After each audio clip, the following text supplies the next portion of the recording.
The following program is hosted by immature, irreverent, obnoxious, and often disgusting young men. Listener discretion is advised. This time on Nude Clan, ancient European gators.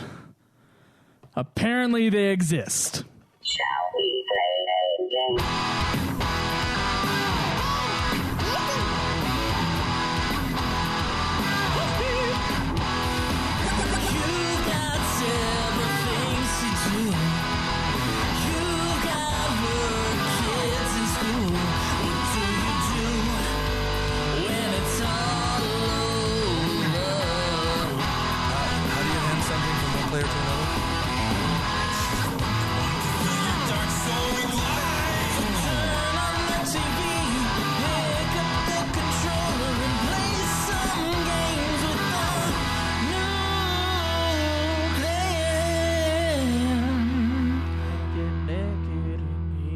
Welcome to another episode of Nude Clan Gaming.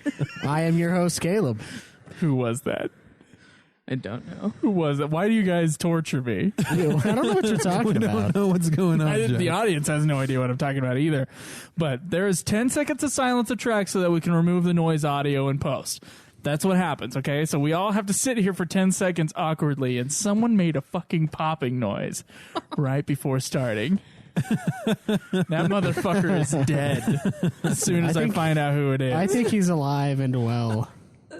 Are you saying it's you? No, all of us are alive. It could be anybody. We have no idea. But now I gotta think. Who's alive and both? Who's both alive here and well here?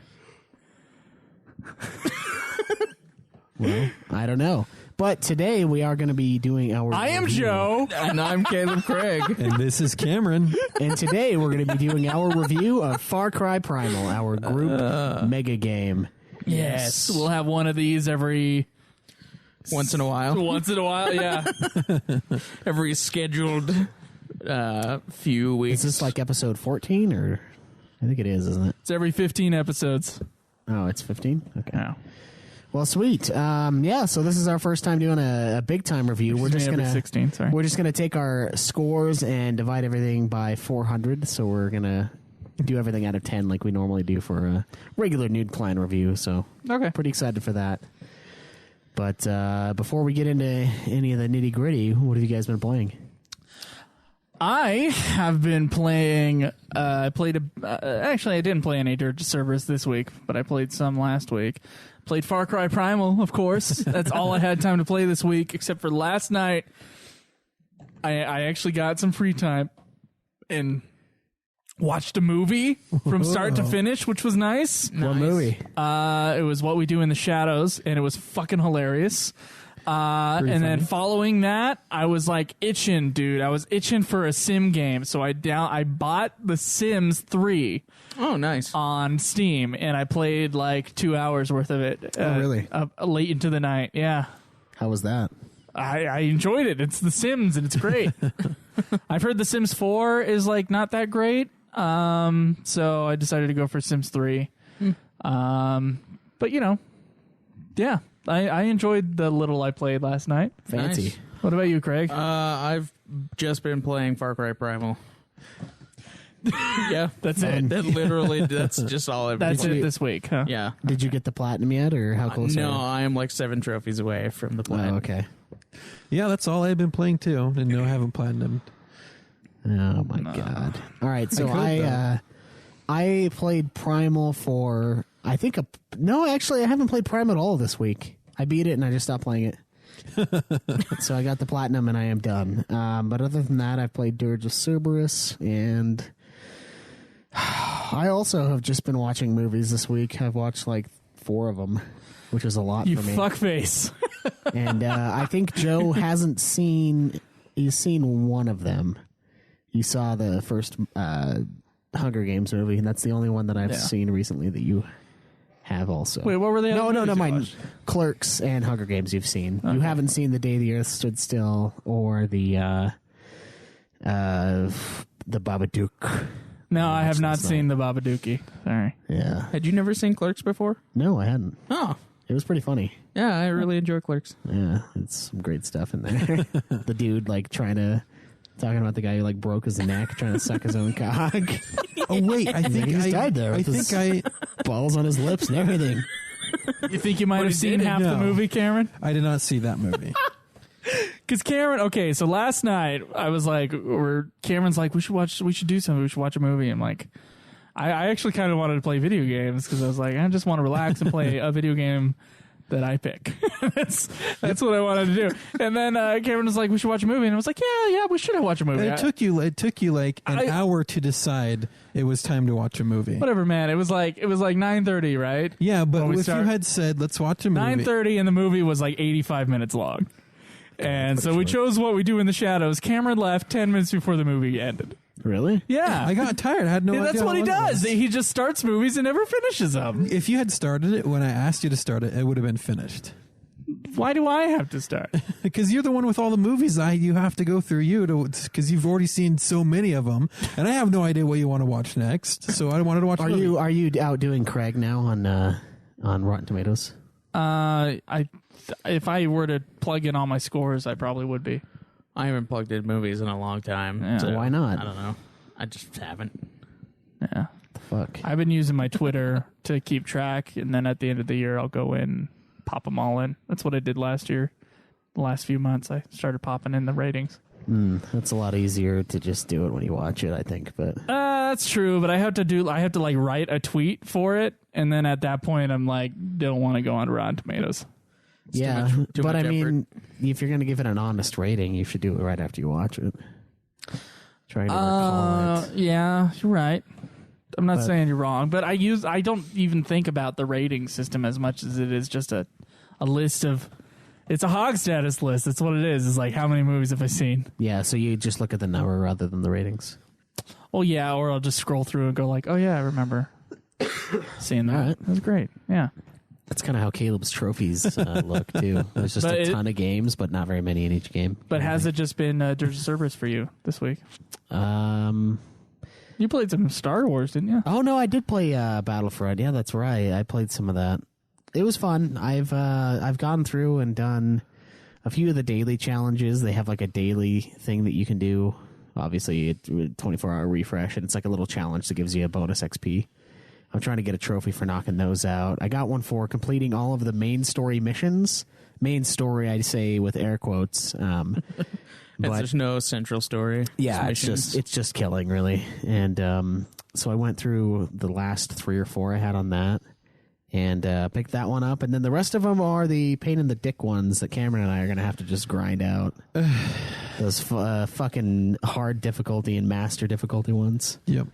Yeah, it's not fun at all. So before we get to plugs or get to our question of the day, we have now a hog status list. Oh yeah, We've been talking about creating the list and putting games on it, but now we actually have it, so we can keep track, right? Yeah. Now Caleb Craig claims to have some games on his handheld devices, and he has to check the save dates and when he played those last to see whether for sure his number is correct there or not.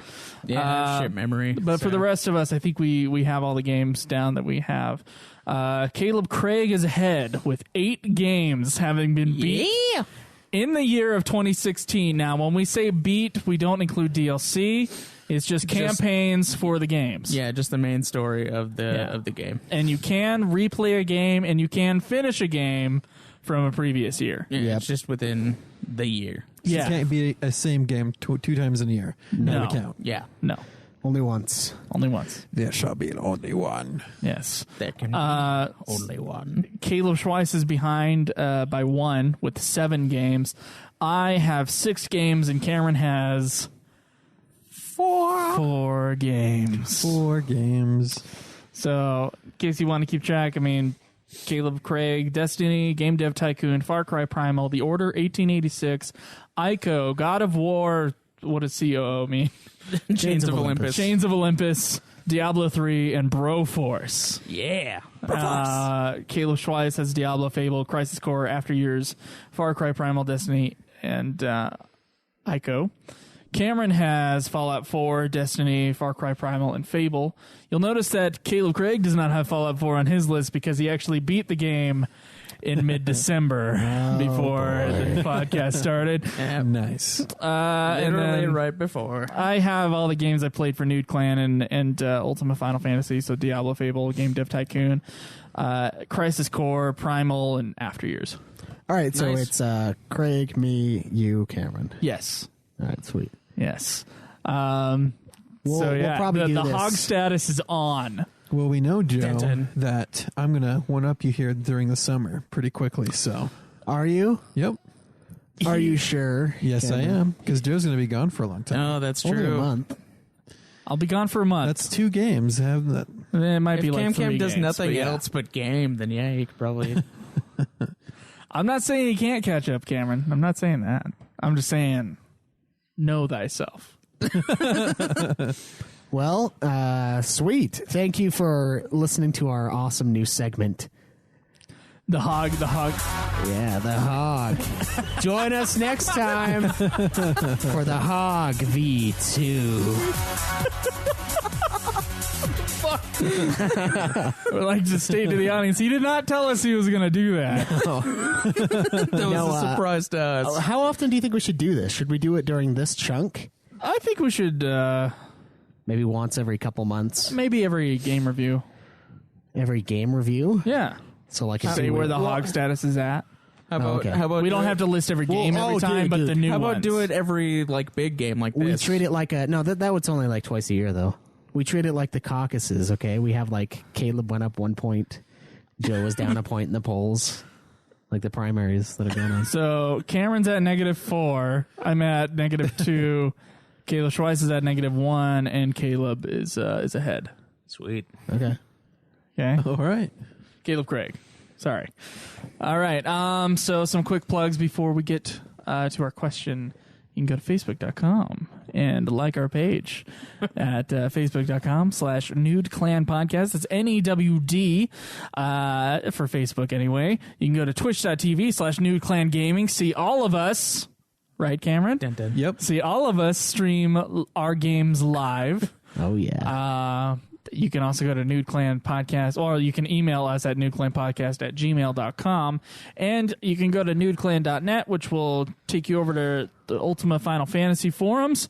And there's a section for Nude Clan there, and you can talk about Nude Clan with us, and yeah, all sorts of good stuff. You can find me at Joseph DeGollier. Me at Obsidian Bar. Me at Nude Clan Cam. And at UFF Podcast for me. All right, Caleb, what's our question for today? Oh man, this is a tasty one. All right, it's quick fire questions. Ooh. Oh, so it's not just one. I've been looking forward to this. All right, so the rules. Here are a few quick fire questions for the hosts or forum members. The rules are you answer them as soon as you hear or read them without too much thought.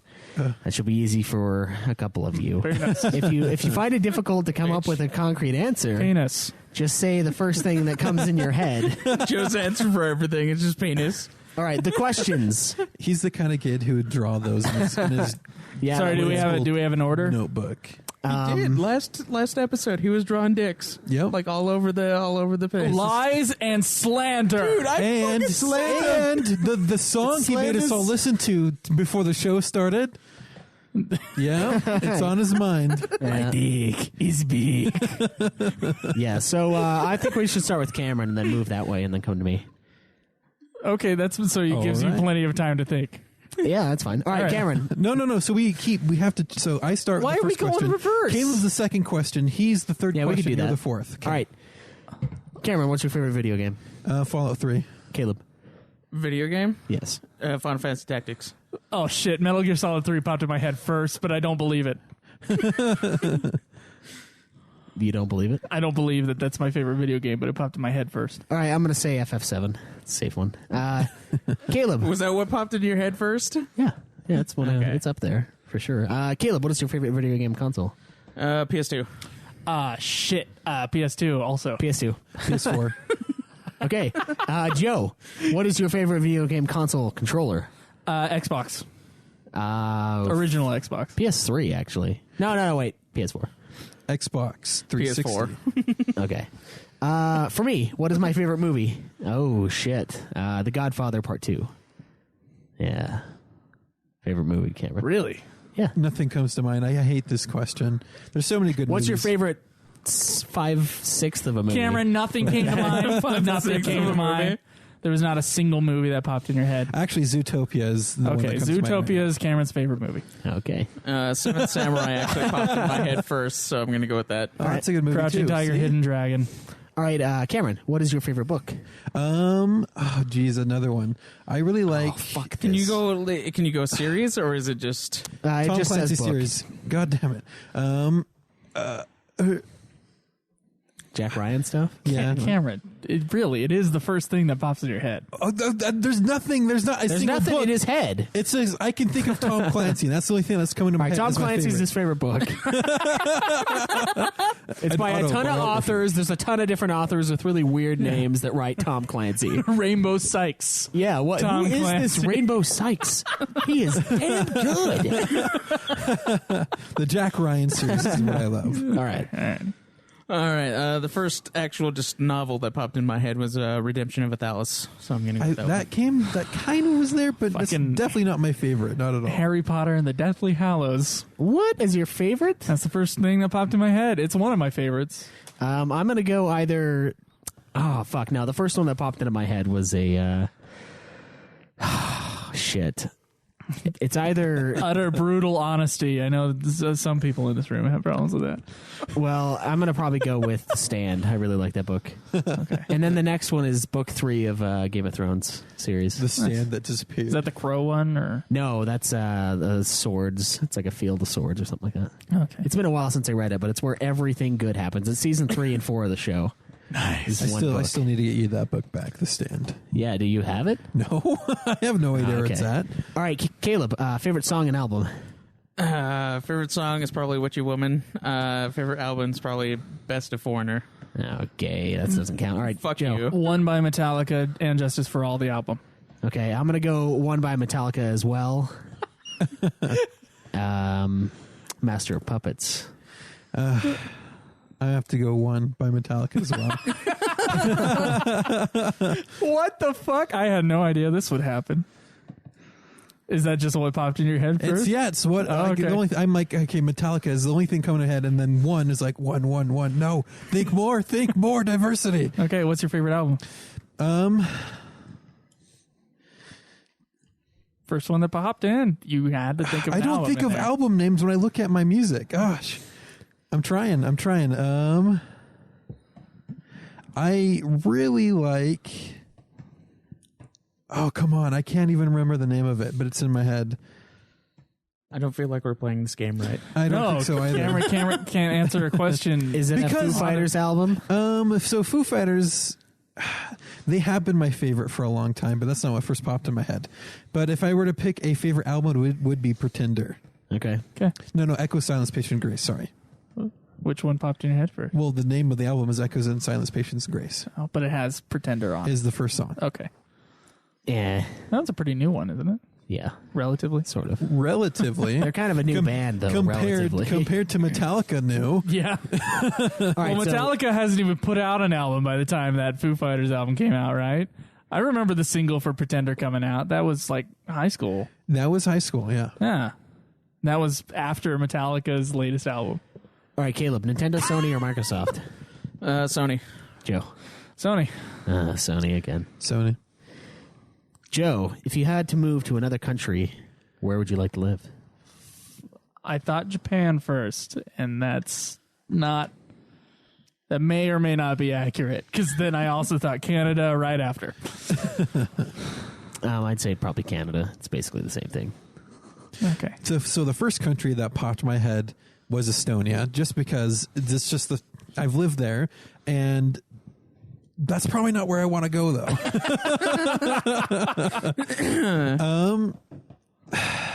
It's like I've never been to Japan, so I have no idea. Like I wouldn't suggest like, okay, Joe, you have to go to a country, right? Like someone's holding up a gun to my head, and he's like, you're in an airport, you got your passports to every single country on the planet. You have to pick one, and then I was like, Japan. And then they just dropped me off in Japan. That wouldn't be a good idea. Free of charge. Yeah. Yeah. Estonia, says Cameron. With the gun to my head. Yeah. Maybe Germany. Yeah, I'd say Germany for my second, probably. No. All right, so the last question is kind of slanted here. The fuck? Oh, sorry. I thought. Douche. I'm sorry. I for some reason forgot about you over there. You fuck. Mine would probably be England. Okay. That's the first thing. Oh, I'd love to go. See, I this would is love to why- visit any of these countries. Yeah. Oh, yeah. Except Estonia kind of scares me. Well, it's really modern, so I don't know why. Oh, is it? Yeah. Okay. Well, I think Estonia, I think Ukraine, I think Russia and Ukraine military conflict right now. So It's close to that, and I know. they're scared of Russia because it's what Russia's doing. But if it's technology wise, you're not gonna want for anything. it's So- not technology that. and like just comfort of living Oh. is okay, and it's cheap. All right. Well, It's crime mostly.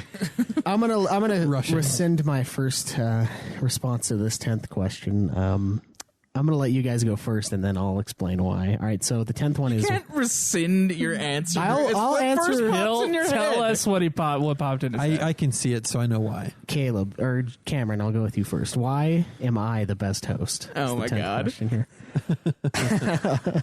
Nothing comes to mind. Seriously, I can't think of anything. Yeah, because I show up. Let's think. Nah, just drawing a blank. Yeah. Yeah. All right, Craig.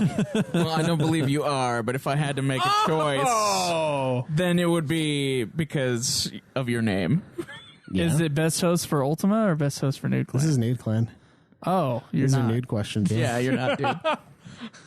But I mean, if I'm best for this, If you're show, I best, mean- the reason is because you don't have a filter and you just fucking say it. Everybody else here has a Fucking filter. suck.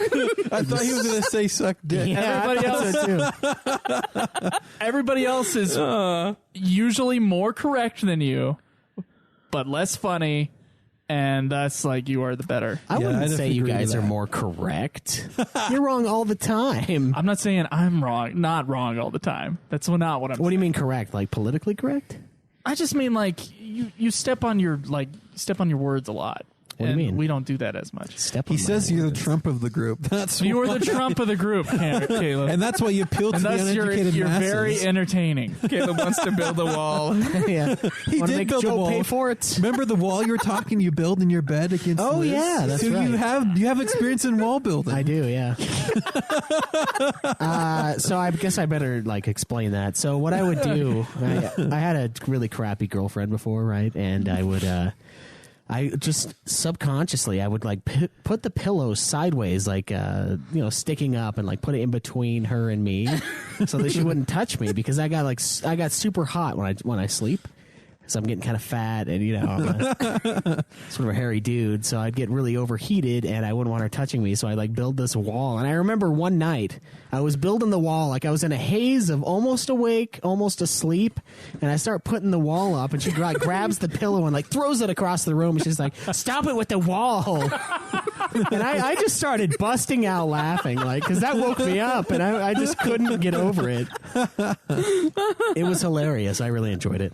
You don't have a filter as much as we do. That's No. very true, the filter thing. Yeah, I just think I'm funnier than you guys. Is my Okay. reason. All right. Yeah. Not that we're not funny. What did you rescind? Oh, I just rescinded the order of because I was originally supposed to answer that one first. Oh, okay. I wanted to hear what okay. you guys. All right. But yeah, I think I might be a little funnier than the rest of us. Okay, now because you said it, you're going to be the least funny person on this episode. Yeah, Yeah, it's like a curse. maybe. I don't know. It's just like the movie curse. But no, I it's difficult though because I think we all do well.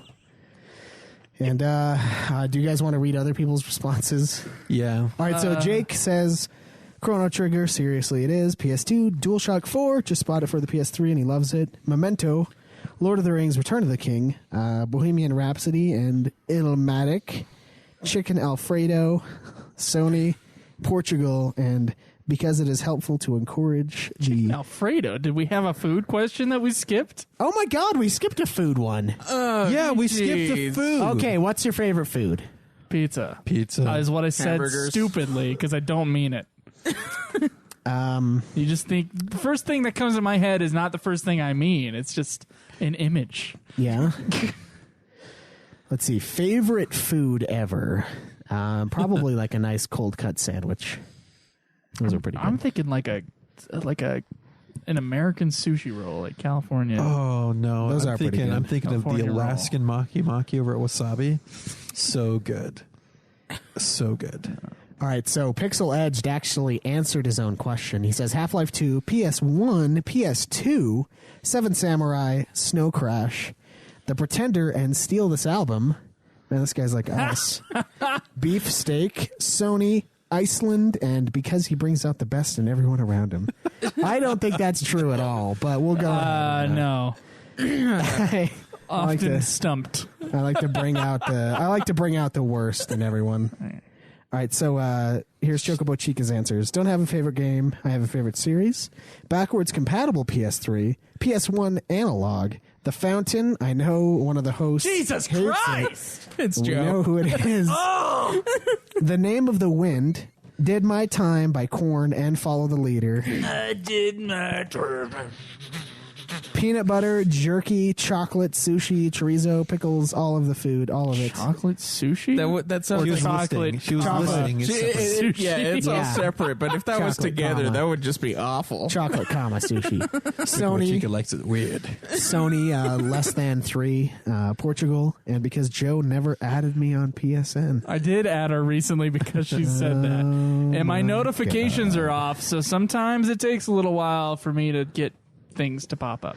All right, so Gabrant says FF4, PS1, or yes, my backwards compatible PS3. Okay, guys, every PS3 plays. I think they may We've have gone through game. this. I think they We made the have. PS2 ones. I don't know. He said PS1 or yes, my backwards compatible PS3. I feel like that brought out Okay. oh yeah, it plays PS1s because it's backwards compatible. They all do. Yeah, but I'm pretty sure they made that. it Okay, plays the okay, I PS2 can ones. accept it if it's the PS2 one. Though those do look like ass from what I remember. They Seeing look like uh, the original ones. I remember there were problems with the imaging of the PS2 backwards compatible. I might be wrong though. I might have just been reading For some certain bullshit. games, I think there was a few issues. So PS4 controller Troy, that's one that I don't think Joe has seen. He likes Game of Thrones, his favorite book, the first one.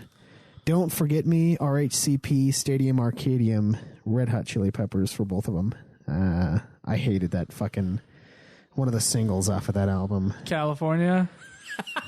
California blank. What? No, Danny California. Danny whatever. California. That song was shit. Okay, California. I got so liked tired of it. Yeah, it just got really old.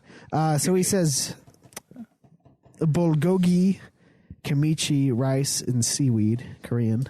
Sony, Spain, and because Caleb and Joe are both awesome. That's a cop out. All right, Thanks, Drew. buddy. What about fucking Cam and I? Do they Thanks, not bud. realize that it's for Nude Clan? They probably and not aren't. for Ultima. They probably aren't aware of your existence. Fuck you if that's the case. All right, so Drew. Fuck you, Caleb. I'm just never here. I'm just like, Dad, he's gone all the time. Yeah. I almost let one go. I kept it in, though. So Drew says the Pokemon main series of games, and out of those, the white version 2 is his favorite. I His understand Xbox that. 360. Racist. He just has too many games for it and have spent too many hours playing Halo games, Cable, Crackdown, Mass Effect, etc. to not consider it my favorite. Ooh, the Xbox One controller. In my opinion, it's pretty near perfect. Favorite movie is Evil Dead 2. Favorite book, Ender's Game by Orson Scott Card. Set to Fail by Lamb of God, and Wrath, the album which that comes off of.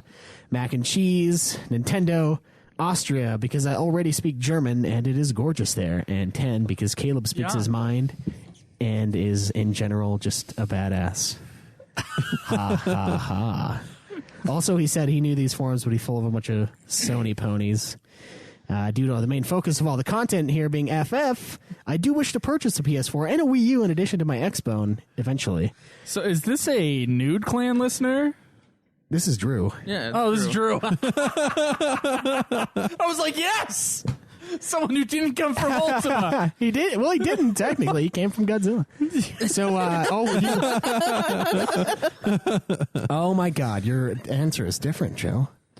All right, so this is Baindrum's answer. So he said, Shadow of the Colossus, PS2, DualShock 4, it's a masterpiece, Donnie Darko, Catcher in the Rye, oh man, Frankenstein's Monster by Henry Jackman, favorite song, favorite album, Gorillaz, Demon Days. That's a good one. Which one's that one? That's the one with Feel Good on it. The wonderful, There's fantastical. like 3 songs. They're like Tool albums, those things. They have like 3 songs and then just nothing. Hey, Tool is great. Noise. Tool is great. No, the crap. I can't remember the name of the song. The Tale of the Mountain of Monkey's Head, whatever it's called. That was a perfect song. I'm not okay. All right. No, it's not a song. It's just a guy. Well, it's like saying like my favorite Tool album is 10,000 Days. I love 10,000 Days. That's a song. It's like track number 6 or I whatever. know. I was listening to it just yesterday. So, Were you trying to make your roommate mad? no. Although he did when I had him listen to Voodoo by Godsmack, he said it was racist because of the rain stick. He was just kidding though. He was like, "That is our instrument." Caleb's roommate is Native American. Yes, he is. So So he says the wonderful, fantastical, perfect egg is his favorite food. Sony, Finland, and because he doesn't plug his personal Twitter on the podcast. Hey, I made mine. You for the guys, show. I don't think he's talking about you guys. He's talking about me. You guys are for the show. Except for yours, Caleb. Yours is kind of, I mean, you made it for the show, but. Yeah, I didn't have one previously to the show. All right, so Joe's original answers were Halo 2, PS3, original Xbox controller, that one stayed, Crouching Tiger, Hidden Dragon, Harry Potter and the Half-Blood Prince. Oh, that was one book off. I would normally say Lord of the Rings, but you asked me not to think. I would have picked Lord of the Rings over it. One, and on Justice for All, that one's right. Sushi, that was also correct. Sony, Canada, question mark. And then, well, he's not responding to this thread, so perhaps a reassessment is in order. And then I said it was a dick move, because we're not supposed to respond to him until we've talked about it on the show. And that is that. Is that one an Ultima question or is that a Nude Clan question? It's a Nude Clan. Is it really? Yeah. Okay. It's not a Nude. Right. Wow. That'd be a stretch for Ultima. I mean, Did he say Caleb S or Caleb C? He said What? S. Wait for what the question? What if he means Caleb Craig is the No, best? I'm pretty No, sure he said Caleb Pixel Edge Schweiss. has like a hard on for Caleb. Yeah. he So- actually said Caleb Schweiss, so full name. So Schweiss, now we have joked about doing a poll for which host is the best. Oh, God. Well, we and know Caleb has 1 vote. we do know he has 1 vote there. That's for sure. I know Joe has 1 vote, too, though. It turns out with that poll app that we use for our stuff now, Yeah. you can't see who voted. Oh. It's completely anonymous. Do you guys want to? So no, what, we you can't guys do are that gonna yet. like cheat and then just keep voting for yourselves. An I'm not infinite saying number I of wouldn't times. vote for myself. Well, we know how many listeners we have, so if the votes are higher than that, it'll look just like Putin getting elected with like 107% of Russia or something like that. But we could do that. I don't know if it's time yet, though. If we're gonna do it, we should do it for Nude Clan. Yeah, Ultima, that's just too. that'd be ridiculous. What do we get like a prize though at the end of the year? I don't know. Maybe. Best host. Yeah, we could do that. We could do an award show just like we do on Ultima. Only this is like this is a horrible award. It's horrible. Yeah, it's pretty dickish. But like it'll be sort of like the primaries where like someone's taking someone else's I don't know. votes. You can see It's like they would normally vote for Schweiss. People can who, see it. if it were only me and you, would vote for Schweiss, but instead they're voting for Caleb Craig. And so thus taking votes away from you and get... Yeah, You so can see it Caleb's two the different third ways, party though. is what you're saying. You can see this 2 different ways, though. Either it helps inspire us to be the best hosts we can be, or it's just going to, I don't know. Just Or it's be like, stupid. oh, Caleb Schweiss is the best host, so I better be just better. extremely obnoxious. That could be No. That could be true. You know, No. except for I'm not obnoxious, but Caleb and I are the only 2 that have been here every episode. You guys have That both is had true. weeks off. But of course, originally the show's idea that we were the ones that wanted to do the show That's true. to begin, so it's not really that crazy. The Caleb and Caleb show. Yeah. Yeah. It would have Yeah. been crappy, but now it's better. It wouldn't have been Well, no, crappy, think about it, like, but how It difficult- is better with Joe and Ken Yeah, came on. because the bi-weekly game reviews are like our bread and butter. Those are the fun ones. Yeah. And without these two, we'd be so fucked to get those out. Like, just overworked, no school, no nothing, just game. Yeah, and there's not nearly enough downloads to be like, oh, well, let's sell some advertising. Yeah, we can't really make anything of that. So. Yeah. All right, well, speaking of game reviews, let's get to it, gentlemen.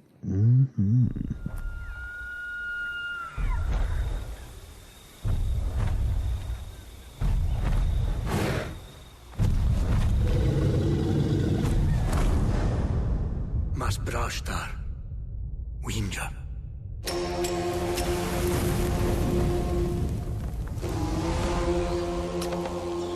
Sushash, Karticha.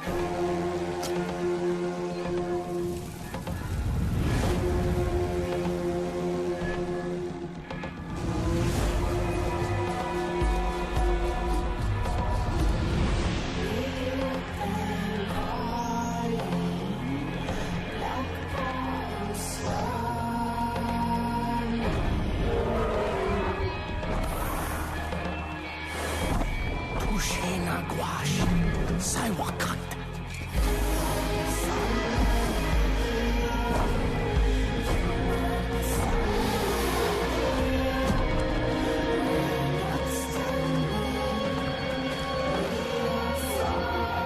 Santueras, Winchapal.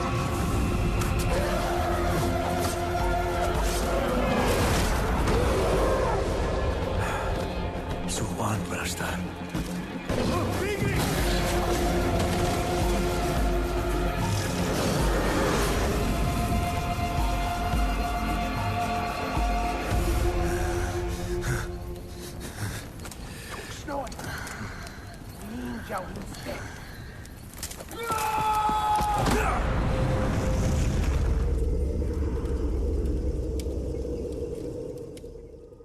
Oh, yeah. Let's do some Primal. All right, so the game, obviously, we know is set in 10,000 BC, Bullshit. which is during the beginning of the Mesolithic.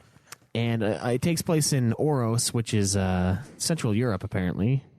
And, yeah, it's totally open. You've got all sorts of flora and fauna. Yeah, good stuff. European crocodiles during the European Ice Age. crocodiles during the Ice Age. Oh, wait, no, they're alligators, right? And they're European? Bullshit. Sorry. So, you know what? The game's development. So, initially, they released a kind of a. It was called Far Cry Sigma, was the database that they added to Steam. And so people got really excited about this new Far Cry game.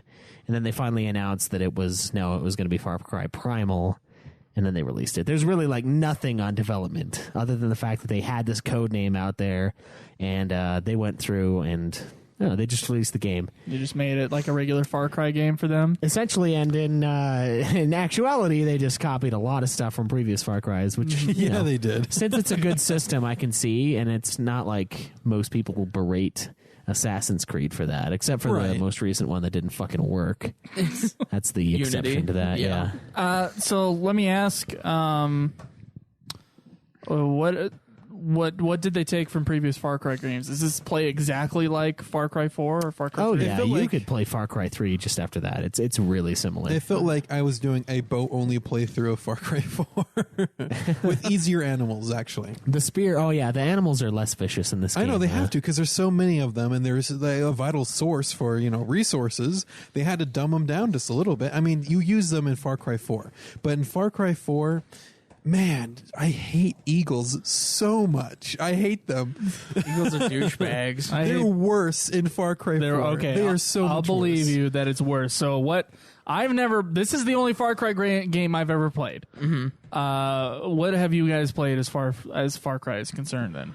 I've played a tiny bit of Far Cry 3 and like half of Far Cry 2, and I platinumed Far Cry 4. Okay. I've played everything besides the first Far Cry. How come no one's played the first one? I don't know. I think it's like It's different. It's different than it's a different idea than the rest of the Far Cries. I have played and beaten the first Far Cry though. Oh, okay. Yeah, it was good. I hated it in the beginning. I fucking hated it because I was expecting Far Cry. Really, it's just a first person shooter, and the graphics look like ass until I figured out that I could adjust them. Is it like a PS2? It's PS2, but the PC port looks like shit, right? But I figured out that I could go into the settings, and the graphical changes are huge. So I ended up jumping up the graphic quality, and the game actually looked pretty good. And that fixed a lot of the problems I had with it. I know being a dick about the graphics on a game isn't really fair, but it was so cheesy. Like, the voice acting in it was just so campy. Like, it was like 007 from the 90s campy. I shit you not. And so I was like, man, this is a fucking bad game. I want to play these because I just barely finished 3, and I was like, let's go back and play 1 and 2. And I hated it, and then I started to like it, and it was pretty good by the end.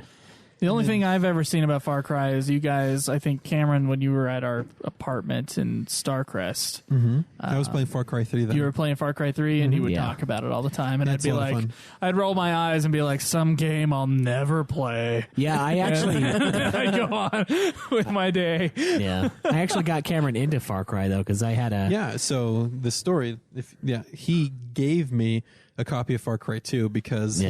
His was it like your? It was my uncle. He bought me a copy of it for Xbox 360, and I didn't have one. And I went to GameStop, and I was like, "Hey, would you guys just trade this across the board?" And they're like, "Oh no, I can't do that. The values are different. I mean, the trade in would just be I just can't do it. 17 cents different." And I walked over and I looked at the games, and they were both the same price. And I was like, "They're the same price, though." And he's like, I just can't. I can't do it. I'm like, "All right, fuck that." So I just gave it to Cameron. I was like, "Here, try this game out." And then there was like a cool little map builder function in 2. Yeah, actually in 2 there's this they had a heavier emphasis on multiplayer, and then you could also build your own map. It was actually pretty fun. Yeah, so Cameron and I would just like fuck around, and we put like a ton of gas canisters in one area and just blow the fuck out of the area. So that was pretty fun, but I actually went back after I beat 3. I decided I wanted to play the series again, like I said earlier, and then I went and played 1. And then I tried to play Far Cry 2, but there's some serious problems with it on PC. The Steam one I bought. It got pretty glitchy on the console, too. Yeah, I'm talking people start floating like until they're about 50 feet in the air, and then they just drop. Then they land and die. Which is great because sometimes they're enemies, and I don't mind that at all. But there's other times where people are in the way, like the very beginning of the game after I get attacked in the first scene, and you come out with malaria. I can't get out of that first room. There's a guy like standing in the doorway telling me to come out of the room. I can't get past him. Like, this thing is just fucked on the PC, and I can't play it. I just can't fucking play it anymore. Right. So I never got through 2. But so when I first was playing through 2, my first time playthrough, there were minor glitches. Some of them were pretty annoying, but the biggest glitch happened when I tried to play the game again. So I don't know if I want to talk about the final of the game, but a whole bunch of your companions that you acquire as you play around the game, they all turn on you to kill you, and I don't know if you have to do it. I don't remember very well, but my playthrough, I just wasted them all. I destroyed them. How dare you turn on me? And so I killed them all, and I'm like, that was such a fun game. I want to do it again. So I start playing the next day. I start playing again, and there's this mechanic where if you go down or if you need help, you can call one of your buddies to come help you. So I call my buddy to come help me with this one situation. So he comes in, all of a sudden I get wiped out, and I'm like, oh crap, someone else behind me, and my buddy, he's sitting there, bullets going everywhere, and he helps me up, like the mechanic to help you up. And so I get up, and he steps back 2 steps and loads his shotgun into me. Doof, doof, doof, doof. I go back down, he runs back to me and gets me back up, and he does it over and over again. He's trying to get a trophy for resurrection. He would kill me and then revive me and then kill me again until I just like, what is going on? And I just killed him. Nice. And he's dead forever, right? And then he's dead. Yeah, so they're infamous in our group for glitches, but that reminds me, there was this one mission where one of your buddies you're helping, he is driving this truck with this general up who's on the big gun. He's like, okay, I'm going to be bringing him. You have to kill him, okay? And so I see them coming up the hill and whatever. I get my sniper all ready, and I go, and the truck just veers off the road because I stabbed my friend in the head, and he was dead. Game over. Nice. There's also some great moments like I let Cameron play Far Cry 3 on my computer for like 5 minutes, and there was this teammate coming at you, and you once you hit him with a rocket. No. Okay, so I had the bow where you can make explosive arrows. Oh, No. Actually, it was a sniper. That was a different thing. So what happened is, like 10 minutes into Far Cry 3, oh man, this is awesome. Yeah. Because this is the first one, I'm actually seeing it updated graphics, better mechanics than Far Cry 2. Mm-hmm. And so I have the sniper or whatever, and I see this truck coming up the hill, Full the of patrol teammates. trucks. Yeah. It was not full of my teammates. No, it was. They were good guys. No, it wasn't. I swear. This is what I'm telling you. They were bad guys, and what happened was my teammates. So this truck is coming up. It's driving up the hill, and I snipe the guy who's driving. He veers off the left, flips the truck into another truck full of teammates, and then it blows up. Yeah, it was like insane. It was like an inhuman movement. It was like some magnetic pull. And you're like, "Rah!" And it landed on the dudes. So the games are full of crazy shit that happens, and so yeah, I know. That's our brief history of Far Cry for us. Yeah. So you guys, you've only played like you said, like 3 in this one, 4, which is as many as me, admittedly. But Someone gave us an article when talking about the making of Far Cry Primal that had to do with the languages. Do we want to get into that? yeah, so the characters, they speak a language. It's kind of I don't know, it's sort of a fictional-esque language, but it's a reconstructed Proto-Indo-European language, which is it's common among ancestors of most European languages. So it's like a kind of a mixture of everything. So they constructed 3 dialects, the Wenja, Udam, and the Izila. Wenja. One for each of the 3 tribes that are featured in the game. Each one was supposed to have a distinct sound, which kind of conveys the cultures of the tribe. And so you can actually understand, like you can learn the languages from this game, sort of. Well, when we were watching it, the Zayla, they actually have their own language though.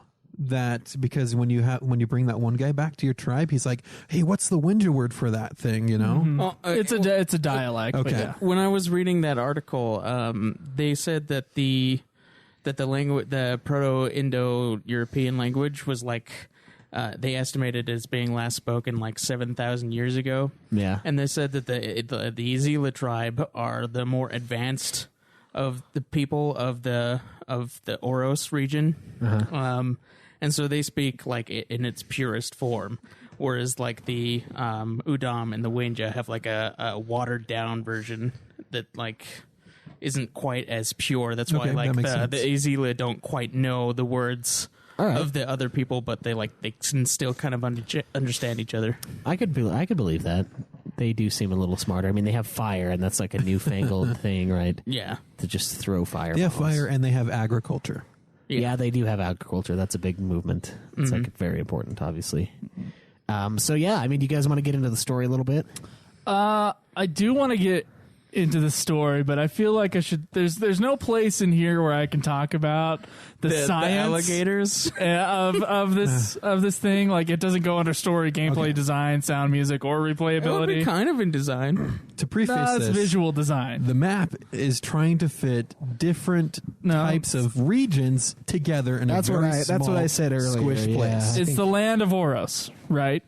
And we're talking about Ice Age 10,000 years ago. After the Ice Age, it prefaces that. We're Udam- still in the Ice Age, Cameron. Technically, No, yes, we are. No. The game itself says the Udam are the way they are because they lived through the last Ice Age. If you pay attention to what the game tells you, then you'll know. I'm talking about science. This is the game science. Science. It's after the Ice Age for them. Well, here's the thing. I'm not sure if they're trying to be realistic or just trying to be semi-realistic. Because if they're trying to be realistic, then the mountain alligators that I found, apparently in Oros, which was supposed to be in Europe, by the way, alligators are American. Crocodilia, what are they called? They're in the same family as crocodile, but they're actually, alligators are only American. So that's number 1. All right, fuck you. Turn that shit off. It'll take even longer if I have to talk about the fucking drops that you put out. You don't have to say anything. Here's the thing. Okay, so they add the mountain alligators, bullshit. That's number 1. The snow snakes, also bullshit. Now, I recognize that there may be less alligators and less snakes the further north you go, but because they still exist in this mountainous region, very close to a snowy region, by the way, it would be different. Yeah, if it was like taking all the elements of an area together. This is apparently supposed to be Europe, so that's also another thing. Like, there's no crocodilia that I know of in Europe whatsoever, and I was obsessed with crocodiles and alligators when I was a child. They stay in tropical regions only, and there aren't any tropical regions on the map. I mean, you can technically say down south where the Zayli homeland is, that's tropical. That's the it's most swampy. tropical that you can get, and that's where I would go, okay, yeah, it's okay to have crocodiles down there, or alligators. They're crocodiles if it's Europe. if they're in Eurasia, it's crocodiles. It would be like that. I would be like, okay, I can live with that. But because they were in the temperate zone, man. They were up where your people were. Yes, I was very surprised to discover there was crocodiles or alligators or whatever was in the game. Yeah. I was very surprised when one decided to chomp on me as I walked into the water. I was not expecting it, and there it was. I mean, there's a multitude of reasons why alligators and crocodiles stay in tropical climates. They are reptiles, First of all, cold-blooded. they have very short, little stubby legs. And it's not like they're going to be making the trip up north through the mountains into the pools. See, I think that was your during game, the 'cause summer. I never saw any crocodiles or snakes in the snowy region. I never saw it. I didn't see any snakes in the snowy think I region, did although see a snake. I did see one crocodile in a These lake. are cold-blooded creatures. I admittedly only saw like 4 snakes the whole game. These are cold-blooded creatures. They can't survive in a habitat like that. I know. They can't. They can't. Joe. So No one's that's arguing with okay. that. So that's number one bullshit is the placement of the reptiles on the map. That's just number one. Number two bullshit is the saber-tooth and the woolly mammoths. 10,000 BC? Is that like? Didn't we look that up last week and find out that They existed during the same time, but we're not there. It did seem conclusive whether they existed in the same period, and they could have both been around that time, but they're not. I'm not talking about that. I'm talking about 10,000 years ago. If either of those species 10,000 were BC. alive. I'm pretty sure they. Okay, 12,000 years ago. No, but if you're going to bring that in, I think the mammoths. I think it said they went extinct 40,000 years ago or something. if you're like going to that. bring that in, who are the Udam? I on Wikipedia Or is it that said the like the last living mammoth was like around 7,000 something years ago. Well, check out saber-tooths. And If you're going to bring that in, who are the Udam? The Udam are the Neanderthals. And then 10,000 BC, the now, Neanderthals were we dead. looked up Neanderthals yesterday, and that was 40,000 years. And that's 40,000 years ago the Neanderthals died out. Yeah. So this is like, now it might just be us projecting or me projecting because I think I brought it up first. Like, oh, the Udam are the Neanderthals, and you're the human race. Okay. They totally And, are like- because they're like bigger and they're kind of dumber. We got and the they- Cro-Magnon head. Yeah, and they got They the could be the a different strain shaped of head. they could be a strain Okay, of guys. humans that mated with Neanderthal and then just existed. The last Yeah, I know. mammoths died out 3,600 years ago, but almost all of them died out in 10,000, about 10,000 years Okay. ago. What about okay, saber-tooth? so they kind of around the same time. So that's yeah. this game Okay, so- is during their prime. The mammoths. We got the mammoths covered. good. Mammoths are good. Mammoths, yeah. Mammoths are hard to kill when you first start Thumbs the up game. for 10,000 BC. And I'll keep going. Just keep talking about it, whatever. Either way, like Same time. Oh, they died around 10,000 years ago. So this is what I'm saying. They existed at the same time. These ones were 2.5 million years ago to about 10,000 is what it's estimated. that's saber-tooth. That's the Sabretooth. yeah, that's the I'm not closely related. It's the cat creature that's like essentially like a saber tooth. No, it is. Okay, because It's like best known another as the creature saber-toothed that- cat. Yeah. Yeah, so those have been around for a really long time, and mammoths were around.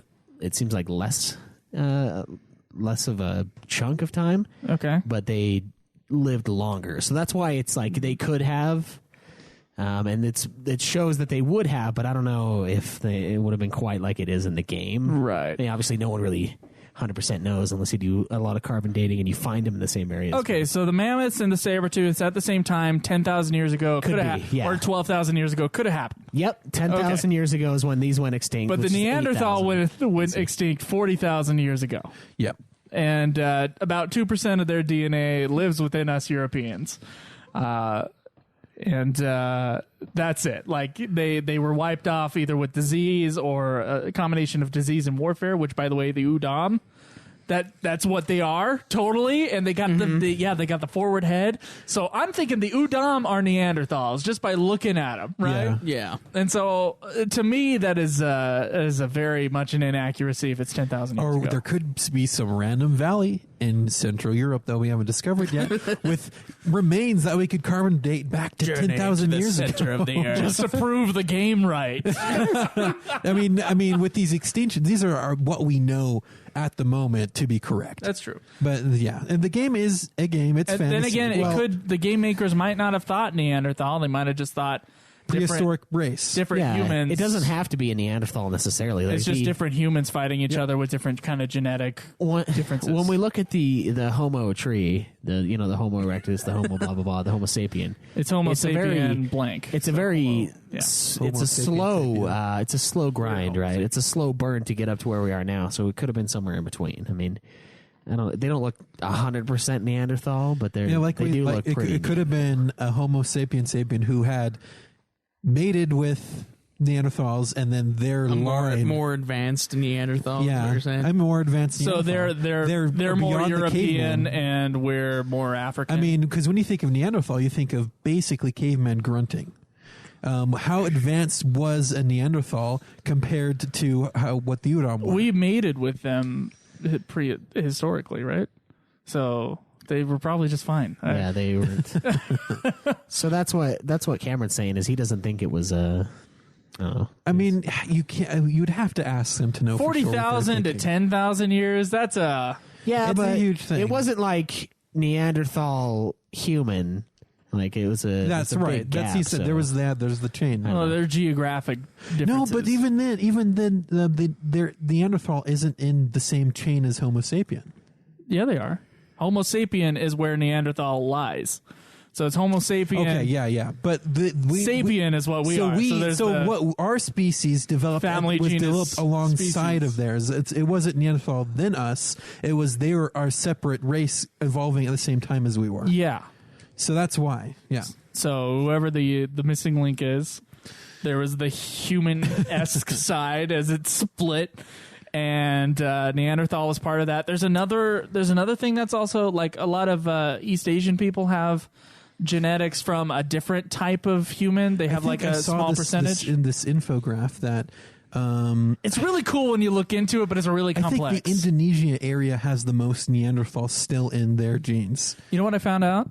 Ancestry.com that has like the two offices down here in Orem. The largest. Yeah, they are the ones that do the genetic things, so we can do the genetic spit That would be swab interesting. thing. Yeah. For a Send Good it and Fat over there episode. and find out about how much Neanderthal we have, because that's actually one of their You know, things. I was feeling my face the other day, and I'm like, man, I have a brow ridge. Yeah, I do too. Yeah. So yeah, the interbreeding happened about 50 to 60,000 years ago. That's like, so I don't know. I could see it being like one of those, like an offshoot. One of the last But- few before like us. Yeah, well, obviously They also it have is the there. giant like ice, things. Ice Was that things. is 10,000 years like? Giant ice things. Remember when you look into the mountains of Are you talking the glaciers? the glaciers? Sorry. Yeah. What a They're gigantic, like the glaciers you would have seen in the Ice Age. So I'm wondering when those glaciers went away, because I know those things were real and they happened. Yeah, But I'm I'm pretty wondering- sure I think that is fairly accurate. If that was earlier, yeah. or was I it- mean, this is like almost not like right after the ice age, but pretty close. Yeah. The world's average temperature was lower than it is today Okay. by far. So note while we're talking here that we don't necessarily know. Far Cry Primal, we okay. don't necessarily know, and I definitely want to look at more into this. It's interesting discussions though. Yeah, Yeah, but that's Far fine. Cry Primal tries to take an approach of like the caveman, basically. It's the dawn of modern humankind. And Yeah. they're hunters and gatherers, and they're kind of settling in a place, and there's warfare with other tribes as well going on with it, and it's a fucking awesome concept. So what's our story, Schweiss? All right, so we start out as Takkar, who is from the Wenja tribe, which is a really fucking messed up tribe. So they got ambushed by, his tribe especially is all dead. Because remember at the very beginning we had that little scene where The mammoth hunt? Yeah, where you're sneaking up on mammoths. So what I thought the story is that you had Wenja in this one area, and they had sent someone over to Oros. That's it. And then you are supposed to, with this group of people, going to try to find him again. No, you're traveling to Oros with your party, yes. Okay. And you get attacked by the saber-toothed cat. And since your guy doesn't want to go solo, he meets up with this crazy chick that wears ears around her neck, Sayla, who's also a Wenja, and they arrive at Oros. And so, yeah, and then this is when Sayla informs you that there are Wenja just scattered, the homeless Wenja, these friggin' bums, okay, scattered all over the land of Oros, and she wants you to go bring them back because their village was destroyed by Ul, which is the leader of the Neanderthal-esque Udam tribe, who live in the snowy mountainous region to the north. And I don't know why, but they do eat Wenja. They're like cannibals. And that's feast on the game tells flesh. you that during the Ice Age, they had to lean on cannibalism to get through, and they now have turned into like a sacred practice, and they feel like they're fulfilling a religious thing to eat Wenja. So that's why they eat you. It's weird that they would eat a lesser being though, because they treat you as a lesser. Yeah, they call you soft bloods. Yeah, so I don't understand why they would do that. Because it's a religious thing to just eat you. That doesn't seem very religious to me, though. Like, you'd want to eat something with, like, power. And then by eating people, that's what's giving them the skull fire, too. I read about that. Oh, really? Yep. That's cool. Thanks for jump ahead there.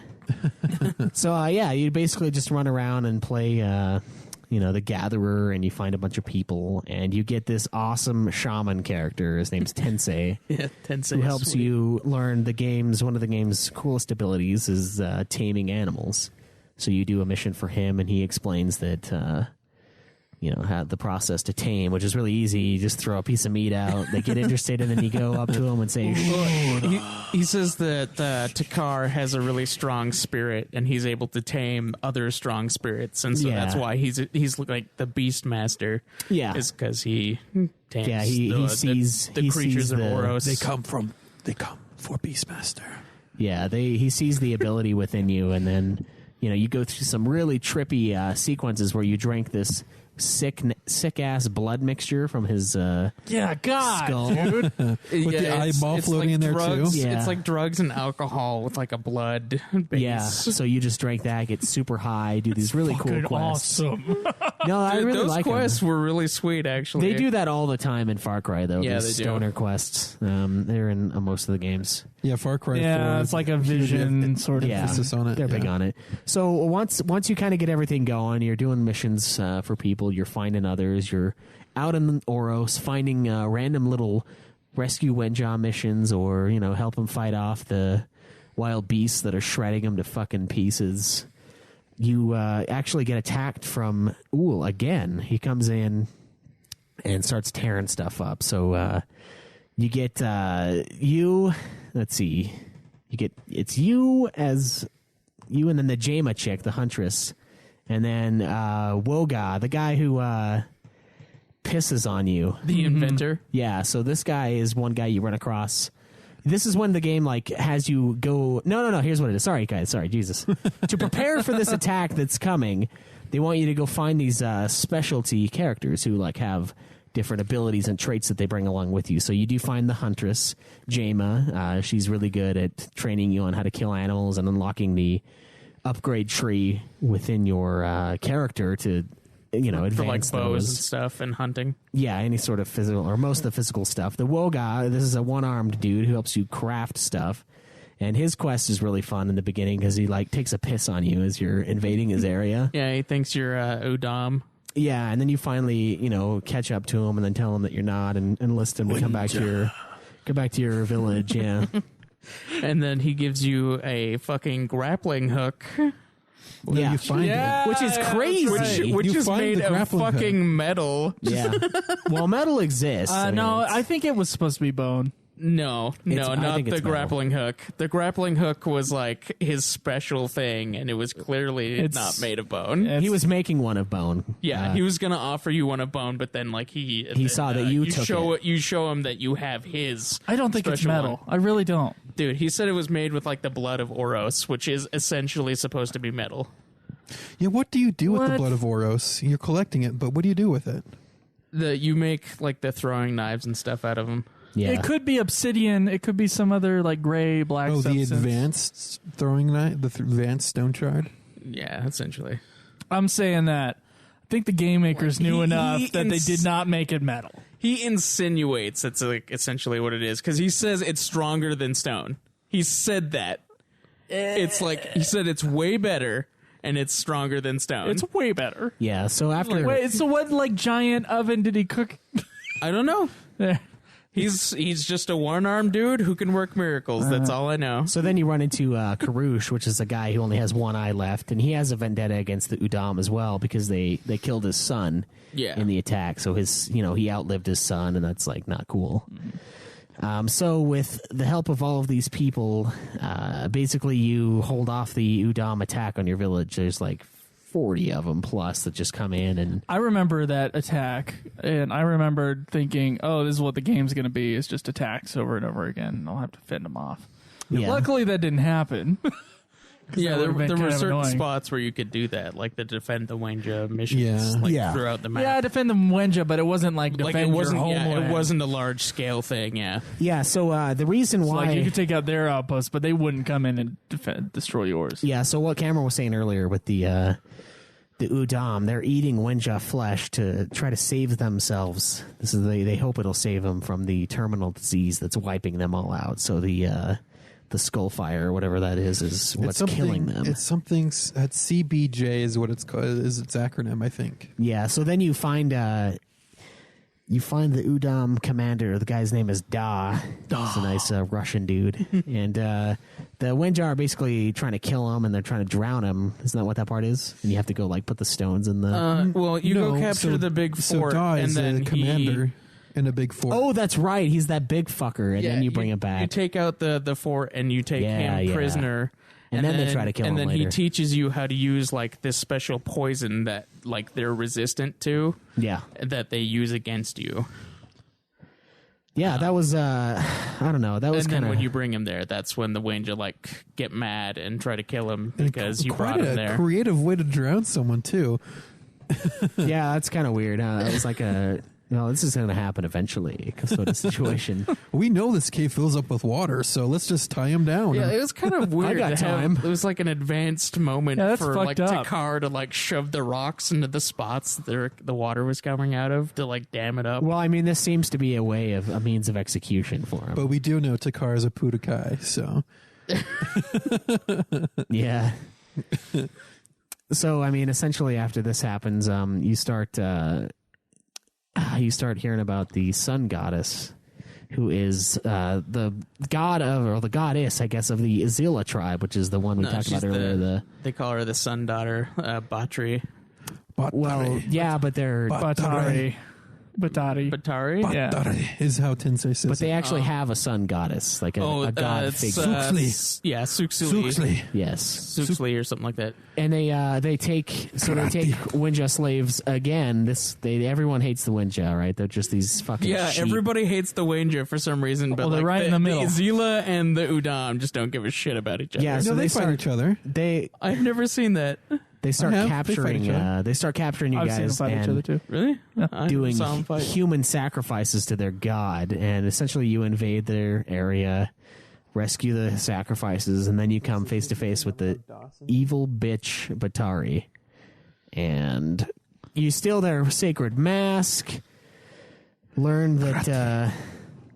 Krati. Yeah, the Krati, Mask of Krati, and she's super pissed. And of course, in all of these Far Cry games, the baddies, they just can't kill you. Like, it's some dumb thing. They could kill you, but they just fuck up. So same thing with this one. At least this one, you kind of got away. I think you like stab her with an arrow, don't you? You tried In, to. like the shoulder. Or You something? got shot, and then you try to. No, wait, you might get her with it. Because then you fall off the cliff and then land in the water. Yeah. I don't know. Anyway, you escape that, and once you then capture one of their guys, who's Roshani, and From the other big fort of the one of the other Azila forts in the southern region of the map. And this guy is one who brings agriculture to the game. So like the Wenja, they're just nomads. They just travel in search of food, and that's their big game is what they feed on. He teaches them how to make fire bombs and how to And then he like tells you to harvest steal. seeds. He tells you how to steal the seeds, and he will teach you how to start growing stuff. Yeah, so he's and then he starts up a farm by his hut. right. You so, command him. You are now commander of fields. yeah, pretty much. So basically, now you this is when you train up to attack Ul and Batari. Ul being the leader of the Northerners, and then Batari down in the south. Man, who did you guys kill first? I killed Since we're going over. Batari. See, I killed Ul first. Battery, according to Batari. Batari. I killed Ul first, because the reason why I did this is because the missions that came from that character, from the dude that came from the Udam, came first. So I figured, okay, let's do these first, and then I'll do the Batari stuff later, because that seemed like more end bossy. Right. But then when I got to Batari, and you obviously you go find them. Let's backtrack. You kill Batari. You throw her into the flame. She burns alive. It's fucking awesome. It is. She and the music during that fucking scene is amazing. Where it's like tribes people singing about Krati. Yeah, it's Yeah. awesome. And then you know what? When you go and infiltrate the Udam headquarters, Ul's fight is pretty sweet too. Yeah. When you kill him, you actually find his children. They one of them makes a noise, Yeah. and he tells you to take his kids with you because he's dying and everyone else is dead here. And you actually bring these that's the two Neanderthal kids back blood. with you. I'm telling you, man. So no, see, yeah, that's what it symbolizes. To I me, think. killing Ul last was a more emotionally fulfilling ending, because that was like the beginning tension. Yeah, it definitely had more substance. Yeah, but I acknowledged that when I killed Batari. I was like, Yeah. that's kind of a weird ending. And then I thought for like 2 seconds, I'm like, oh, I bet you I probably should have done the Ul one first. But It's kind of weird that it had you choose to do them out of order. well, especially because the Ul one felt like less of a mission. You know, you had the little mission icon, just the little triangle or the sideways square for that one. And then the other one actually had the person's face on it. Yeah. It's just about the game it's about getting your homeland back, basically, and also starting And a couple to- race and, like, wars in the meantime. So it's about clearing that valley. And it's about the first survival of the Wenja. And Yeah. yes, the first baddie, I would say baddie in quotes, because they're just a different Well, people. they were the ones who crushed They the have Wenja to- the first time. they Yeah, have they to wipe were. out. They are the baddies. It's Exactly. Ul who's So yeah, evil. it does make sense for me. Also, I did Batari first because it just felt right to go up north and do that. But it's his goal. The character is to take out the is just enemies, to take yeah. out everybody. And then the thing, well, no, he wants to take out the leaders, and then their others are they're Right. allowed to be part of their civilization. That's taking them out. Yeah, that's conquering them. There's Yeah. a difference between conquering and taking I think them out. Okay, all right. But no, that you're right. That is the objective, and it does make more sense to. And especially with him giving you his kids, and then you coming into the village and your friend Sayla finally having that emotional, it is done feeling for her, and then you're dancing with your tribes people. It just felt like an emotional, fulfilling ending. It was good. And then, you know what? It's fucked up, though, because some of the characters... no, we'll talk about that after. So did you guys watch the post-credit stuff? Yeah. Yeah. Mm-hmm. Yeah, okay. I thought that was pretty cool. Yep. His daughter, taming a cave bear. She has the skill now. So which the is weird because... Rise of the Udam. Which is weird because she's not, his son, really, but maybe it's like a trick of the trade. Well, when she... Okay, so... Were you talking about Ul's daughter? Yeah, at the very end. Yeah, okay. So Ul's that's a daughter, window she look. kicks Tensei when he tries to scare her, and then he says that she has a strong spirit. Yeah, he does say that. Yeah, So I whoever think- Tensei says has a strong spirit. Yeah, it pretty much has the Yeah. ability. Bless me, Tensei Tensei. is the master of just giving the ability. All right, so that's the overview of the story. It's pretty simple. Obviously, it's for simple characters. They're not very smart. Yeah, and it's not really that much of a linear story. It's kind of mission based, depending Yeah. on who you talk to Yeah. when. Yeah, it's your choice. You get them basically, all what you want to in do. the end, but It's pretty much you just clearing the land in whatever order you decide. Exactly. yeah, which is kind of odd, but it's kind of refreshing to have something that's not super linear. I guess, yeah. So what do you guys think about the story overall? You have any last thoughts? I mean, we're gonna do. I think for gameplay, we'll do the side characters because they're both, but they're mostly mission based. Cameron? So story, this is out of 10? Yes, this is Yep, out of 10. All We'll right. just divide it all by 400 I think the story deserves... or 4, not 400. I think Jesus. the story deserves an 8 if you get into it. 8 out of 10. Okay. What docked it for you? Just how... That's an 8 out of 10. That's a pretty good score. What about the what do you think about the story, Cameron? Yeah, just do it I overall. really enjoy the story. Like, if you get into it, this is your people, and then, you know, living is a struggle. It's not like nothing like it is today. Living is a struggle, and it really captures the struggle of this people trying to live in this valley. And then when I played through the way I did, that my emotionally fulfilling ending, that is what gave it an 8 for me. Just that. And no one's done a story like this before. A caveman or a pre-civilization type, you are now setting out the civilization in this game. Not that we know of, anyway. Yeah, Except not that for I know. Civilization, the game, of course. No, but this is you down. This is you being a part of that civilization and you learning about these cultures and stuff. It's somewhere between Carnivore's Ice Age. It's really about the underdog. It's the underdog becoming the top dog in this valley. Yeah, Americans love underdogs. That's what it is. So, We also love race war and eradication and genocide. indeed. In the valley. 10 out of 10. I'm calling it. No, all right. You got any final thoughts? It docked because the story just wasn't linear. You could just do whatever the heck you want. And it felt like, okay, so what do I do now? I guess I'll just go tame a beast Yeah, I now. guess I gotta go upgrade their hunt or their hut right now. Yeah, to get the missions. Yeah. Yeah. All right, Craig. I'd give it a 7. I really enjoyed parts of the game, you know, that it gave you, like when you first meet the gatherer chick, you know, with the ears and everything, and like she tells you Sayla. about like how the Udam like crushed her family, which like you kind of get to realize like the Wenja treat each other as like one big family, like they're not. There's like nothing, like they don't fight I was like thinking amongst about each that. other or anything. They're all just like super friendly to each other. Yeah. And so basically she's like saying they killed her family, and like she's like practically psychotic about it because like she like hears their screaming, and Yeah, that's she why hears she has voices. the ears, and like that's the only way that she can like even like be calm is like by going in her tent where it like quiets down a little bit, and then your final like vengeance of killing Uul is like quiets it for her, and she's like, oh, thank you, like they finally are at rest. Yeah. It was pretty sweet. And then like when you meet the big bad guys, they have like different, like way different personalities. Like when you get captured by Uul, when you first like go up to the Udam territory, like before you fight him, Yeah. and he's got you in that cage, and then he's like talking to you. He had his daughter like just sitting there on his lap, and you kind of like, whoa, what's going on? Why does he just have a kid? Like, why is he taking care of her like that? You don't think of the dude who like completely destroyed you in like the beginning of the game when he like fought the entire village as being like a family man, but he kind of was. Yeah, he was. And it was for sure. super weird, and then that kind of foreshadows what he does at the very end. And then Batri is just like a bitch. And she just like burns people alive, and she like treats every other race as being like below them, and like they worship the sun god, and so they are like the best. Yeah. And then you like burn her alive, and she's like freaking out because her god doesn't come to save her. Yeah. So it was weird, but it was satisfying.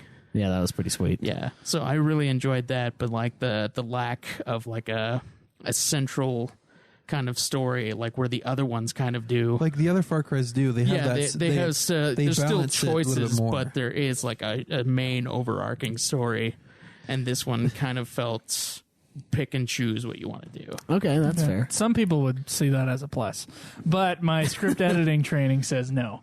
I'm going to Trained go ahead. professional here. I'm going to go ahead and agree with you, and I'm going to go ahead and put a 7 down. Now, normally, like, you got the 2 bad guys, and like it kind of peters out halfway through the game as far as like what's driving everything. The beginning is super strong, right? You know, you got to basically create this society that once fell away. I have to collect my Wenja people. Exactly, and you collecting everybody and all these characters that you're meeting. Every character, by the way, fantastic. Yeah, they were. Every character is 3-dimensional and just super entertaining and just incredible. Now, with that said, and with the many great scenes that there are, such as going through the visions and like, oh man, shooting down the moon was like so epic during the Izila vision quest thing. Yeah, where exactly. you get the flaming bow. Yeah, that was sweet. And there's good scenes throughout. But once again, there is no kind of driving force. It feels anticlimactic at the end, honestly. A little bit, yeah, because it's all broken up by little tiny missions that you have to go and do throughout the entire thing. And I would say that the flaw in that is based upon, they added Batari in there. And so suddenly you don't have that singular kind of thing that the hero is going to eventually take care of. It's suddenly, you can do this or this, and then Caleb, of course, gets the other side. He does it the other way, the reverse way that we did, and so it might feel less. I was hoping that all of us impactful. did it differently, just so we could compare the 2 endings. Right. All right. So I'm gonna go ahead and give it a 7. There's a lot of good about it. Yeah, there is. But it's not amazing. Yeah, it's serviceable. I think it's more like on top of that, and this isn't part of our rubric, but I would say concept is just awesome. Oh, The yeah. concept for this game. 20 out of 10. Yeah, exactly. 20 out of 10. Like, Someone needed to make this. let's get some more Ice Age survival games out there. Let's do it.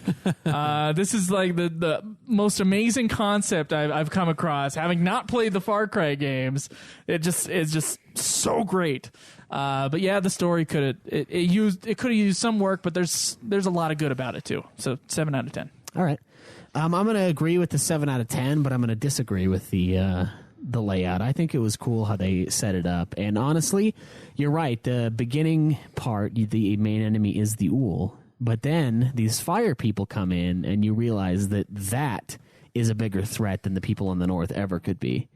By far. The ability of having fire and their ability to grow food. They were definitely harder enemies in the game. They designed them that way. Gives them more strength as a civilization. Yeah, but they were a less impactful story, and the only way that they were really involved was because like Tensei was burned by Batri, and like he says, it's not your own character. Yeah, that it's and he wants revenge. Like with Takkar and the beginning chick. Like he has a reason to eventually come for Ool because he gathers the people and he like feels for them because but he is Wenja and he learns to like love these people, and then freaking Ool comes in and like crushes them and he beats you to death, like near to death, and then he has a reason to like go fight him other than just to help out. No, the that's one at the very end though. The beginning, the village is destroyed before the game starts. No, right. So what he's saying, it's the second time that the Udam come and attack you. The Udam after you destroy get the you and lay your people. This devastates them. Yeah, before the game. And yes, so what I'm saying, and during the game. No, not during. The big fight where they come in. Yeah. Yes, they do. They do if you They kill a suck. bunch more Wenja and take them. They didn't devastate. nearly kill you. They didn't devastate my people. You just suck. Okay, here's why I disagree that was with that. Part of the story. No, it wasn't. It is they part got of the crushed at story. the beginning. They were attacked. It's is part of the story. Okay, your reasoning for it is that he has more of a connection to attacking the Ool. He doesn't. Yes, he does. Sayla hates the hates them No, because you have they more of a attacked connection it. just because they were the original enemy. That Right, but destroyed that the doesn't people. necessarily weaken the It's set up- secondary enemy. it's set up first. Your guy Takkar is intelligent enough to realize that these guys are more of a risk, so he needs to take them out because he loves his people.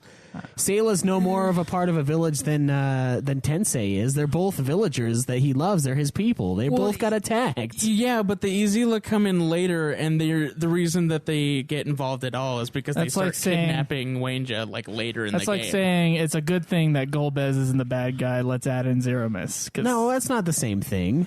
No, This I guy's realize it's they're- not the puppet thing, but it is like, oh, this baddie that you were going for, suddenly, oh, actually, this one's worse. Well, yeah, that's realistic.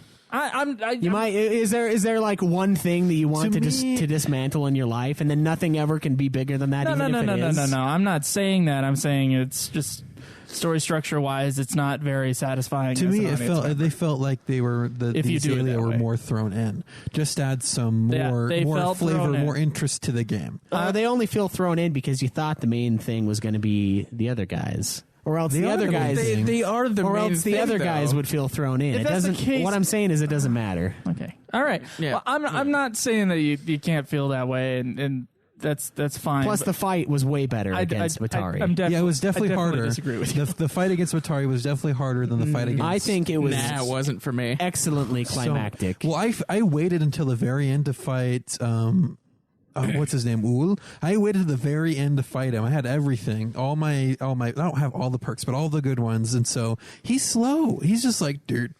Yeah, he's slow, but if he hits you, and he summons way more dudes, and it's a smaller area. This was my technique. Right. He summons a whole bunch Throw of the dudes. bees. No. the bees, Even better. and then the berserk bombs. No, the berserk bombs. So you throw the berserk bombs against the people shooting arrows, and then a few people on the ground. They ignore you completely. They just fight each other, and then you have all that time to focus on Ul, and he's just going doot. Yeah, but he's way more resistant to damage than Batri was. So what I killed would her do- in like a few hits. I thought it was a more interesting What I would fight, do is but I would didn't shoot think either an one was icicle off the ceiling, and he would get stunned for however long. I would place my vicious traps harder. in I front could of not him. get him to get under a fucking icicle. I would place my vicious traps I shot him the in one front of time with him, the icicle and then he at would the very walk to beginning, me and and that was just it. All right, set off all my traps. And he was so easy. I think the Batri fight was way cooler. it was cooler. It was and more cool, difficult. but If they were going to set up that Batari was actually like a bigger deal, they could have done it better. I Yes. thought that scene was They way. could have- That whole fight was like they could have 10 set it up times better than the a one lot against better. Duel. They both felt like unique fights. What and would I have been really awesome enjoyed that. setup is if you were the sitting there music struggling and to everything's fight so the much Ul, better, man. but then It's the true, Azalea with come in the- and just wipe them out, and everything's on fire, and you're just like, crap. Now these people are someone to be scared of. They just wiped out the enemy we're struggling to kill. That would have been awesome. Now, admittedly, the way that kind of all of us played the game was we saved those guys for last. But you could have actually gone in and killed the other guy first way earlier. Yeah, it's true. Where the missions were. So in a way, now story structure can be complex, especially with dealing with something open-ended like this, and it's kind of like you determine your experience, which is a problem with storytelling in video games, just an inherent problem with the art form. And we talked about it last week a bit. So if you were to kill that guy as soon as it was available, it would be like a high midpoint that you defeated the Ul, and now you have to defeat Batari. But the way that we did it, all of us did it. That's not how I did it. I killed Duel first. You Maybe that's killed why him he as thinks soon it's as better. that quest became available? Pretty early, yeah. I killed him a okay. bit Maybe before. that's why he feels that they're much more important because Okay. he saved them for last, and yet we I saved them both for last. I literally I saved them enjoyed- both for last too, but we saved the Udam for last before over Batari. I just liked the fight more. I, just felt didn't like it was a feel- way better. Oh, that was a better direction. fight for I sure. like the music did I make just it wasn't seem more epic. I just than wasn't the, as fight emotionally with connected Ul. with that Yeah. fight as I was with Ul. It's the emotional connection with me too. Yeah. But yeah, you could look at it as a midpoint, but I saw it as two climaxes that were separated. What would have been cool is Yeah, me if too. you didn't, if the Azalid weren't even part of the game until you had basically almost finished with the Ul, and then the Azalid roll in and just like destroy everything. That would have would've been a been better cool. intro, yeah. That would have been like, now it would have been like, wow, these people are someone to fear. But regardless, we gave it the same score. Yeah. Oh, I could still have better reasoning and the same score. I mean, Okay. What? Come on now. What? I'm saying I can. I didn't say I have. You're the one. You're the tried one to see it your way. You're the one Was trying I to. not? You're the one assuming that I mean it's better. I just said I can. Oh. Yeah, see? Oh, You confirmed it, man. well, what takes away the Bitch. 3 points for you? Probably the story just wasn't super strong. Like it was interesting, but it wasn't amazing. It wasn't really the center point. It was more about the characters rather than the story that was happening. Okay. So I don't know. Yeah. I just felt like it I could've say been character's strong. I think story structure bad, but it's inherent with the game itself, so it's kind of a double-edged sword. better. Yeah, and I think the story does well enough within itself to not dock it too much. Okay. Yeah. All right. Gameplay. Oh, you guys! All right, so the gameplay in this game I felt was pretty solid. I really enjoyed the takedowns. I enjoyed the weapons, albeit you don't have too many. Pretend of them. like the people who are listening have never played Far Cry before. All right. How does the gameplay work? Okay, so there are different ways you have to kill people. There's a lot of killing going on. And you come across your enemies, and you can either go at them full force, just full frontal. You can hit them from bows. You can hit them with throwing daggers, essentially. The big thing I really concentrated on was takedowns. So you'd sneak up on them, and then press R3, and then you'd go ram a spear into their gut or a knife under their neck. And then you can actually, once you advance your level up tree, which is you get points from getting experience, from doing certain quests, you get skill points, and you can upgrade your character to have more health, to do more damage, to And they do that through each of the special Wenja characters, so they focus on certain different abilities, areas. That reminds so me. that allows you to move into their. They're almost like experience realm. trees. They're just they are. hidden. They unlock. That your- reminds me, when I faced Battari, I only had the 4 bars of health. Me too. So did I. I only had 4 bars the entire. And you could game. have 6 as Still total. only have 4. I have 5 now. Nice. Yeah, so there's a lot of different ways to do combat. You can tame the beasts, like we said earlier, and you can have them sick your enemies. So you can just point and make a little hand crushing motion, and whatever animal you've tamed will run out there and attack that enemy. Yeah, and then you can Certain also, animals give certain attributes to Yeah, and they Yeah. also added the amazing ability of having an owl that you can use to scout out areas, which will tag enemies. And You mean my you can- B-52 Owl Bomber? Yeah. And the owl has this sweet ability if you upgrade it to drop bombs on enemies. So you can drop the bees on people, which will kill Literally them. like a hive of bees. You Yeah, drop you on like people. to drive, and then there's fire bombs you can use to set people and stuff on fire to to wipe them out, and berserk bombs which will poison them and make them fight each other because they get Well- all weirded out.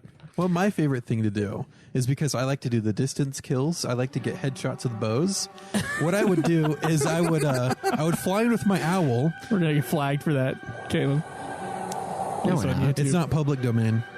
So I would fly my owl in, and then I would find the horn blowers, because if you go in and they find and they know you're there, they'll blow a horn, or they'll do a little trumpet thing, and more enemies will come in, and you get more points for doing it undetected. So what I'd do is find the horn blowers and any of the arrow people. I would use a berserk bomb on them to make them start shooting everyone in the camp, and this lets me kind of sneak in and pick everyone off. Yeah, That's this what I is- started doing near the end as Yeah, well. this is how I felt every time I pulled the owl out, though. And we won't get flagged because we're not going to put it on YouTube. Okay, we never do. All right.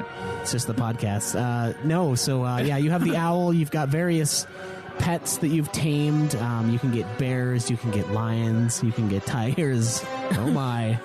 And of course, the really brutal one that has low stats, but is just a motherfucker in this game is the Fucking badger. the badger. Yeah, this thing is sick, man. Yeah, Badgers?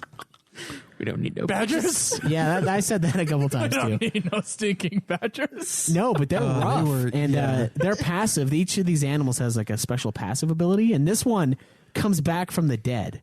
When it dies and its health runs out all the way, it fucking stands back up. It's fucked up, dude. The badger has actually two abilities. The other ability is to scare off every other fucking animal in the game. Yeah, and everyone fears the badger, including myself. Because they're just like these tiny little fucks They're running fucking around. assholes. Yeah, and even like Far Cry 4, like they're assholes. Worse. They're like, worse than Far Cry 4. oh, they fucking sneak up on you and they just tear you apart. And like literally the only way to kill them is with like an auto crossbow. Rip your fucking heart out. Like, seriously, if you're a badger, you're throwing grenades. Yeah. God. Fuck it, man. I'm not taking chances. And I thought it was kind of weird because in Far Cry 4, like when you use like explosives or like a fire or something, and like when you go to skin the animal, if you killed it that way, it's a damaged skin, so you can't use it for anything anymore. And then in Far Cry Primal, if you doesn't matter what you use, it's fine. Yeah, so I mean, the combat is pretty fluid with that. You've got a club, you've got a spear, you've got the bow. You can upgrade the weapons, which is a separate upgrade tree from your character. Yeah, and you do that by collecting resources. I mean, you have. And that's pretty much the whole fucking game. It is. You are collecting resources. Yeah, that is a huge chunk of the game. Cutting down trees, taking flesh from the dead corpses of the animals you've killed, plants, all sorts of shit. And it's just a ton of gathering. And you upgrade these other people's huts and then get more missions. There's a trophy attached to it. Yeah. And let's see what else. Though, later in the game, once you have the certain skills, it makes the gathering less burdensome. Oh, yeah. Like, once you get the skills unlocked, and then there's skill tree skills. That's what you're saying. Skill tree skills. There's ones that, like, take less resources to use things, and you also get more resources from some of those. So they're really worth picking up early, I'd say, on the resource. I went and upgraded the gatherer chick's hut first because as soon as it's level 2, the people start giving you way more stuff in your resource bag. Yeah, you get like a daily resource bag. Yeah, and then you get like items. Rare stuff more often. Yeah, that's another way to get resources. You could just literally sleep for days and just get like free stuff from your... dude. Later in the game. I never had a problem. A lot of the basic items you have. A lot of the basic items you have plenty of. Yeah, so there's that for gameplay. Let's see.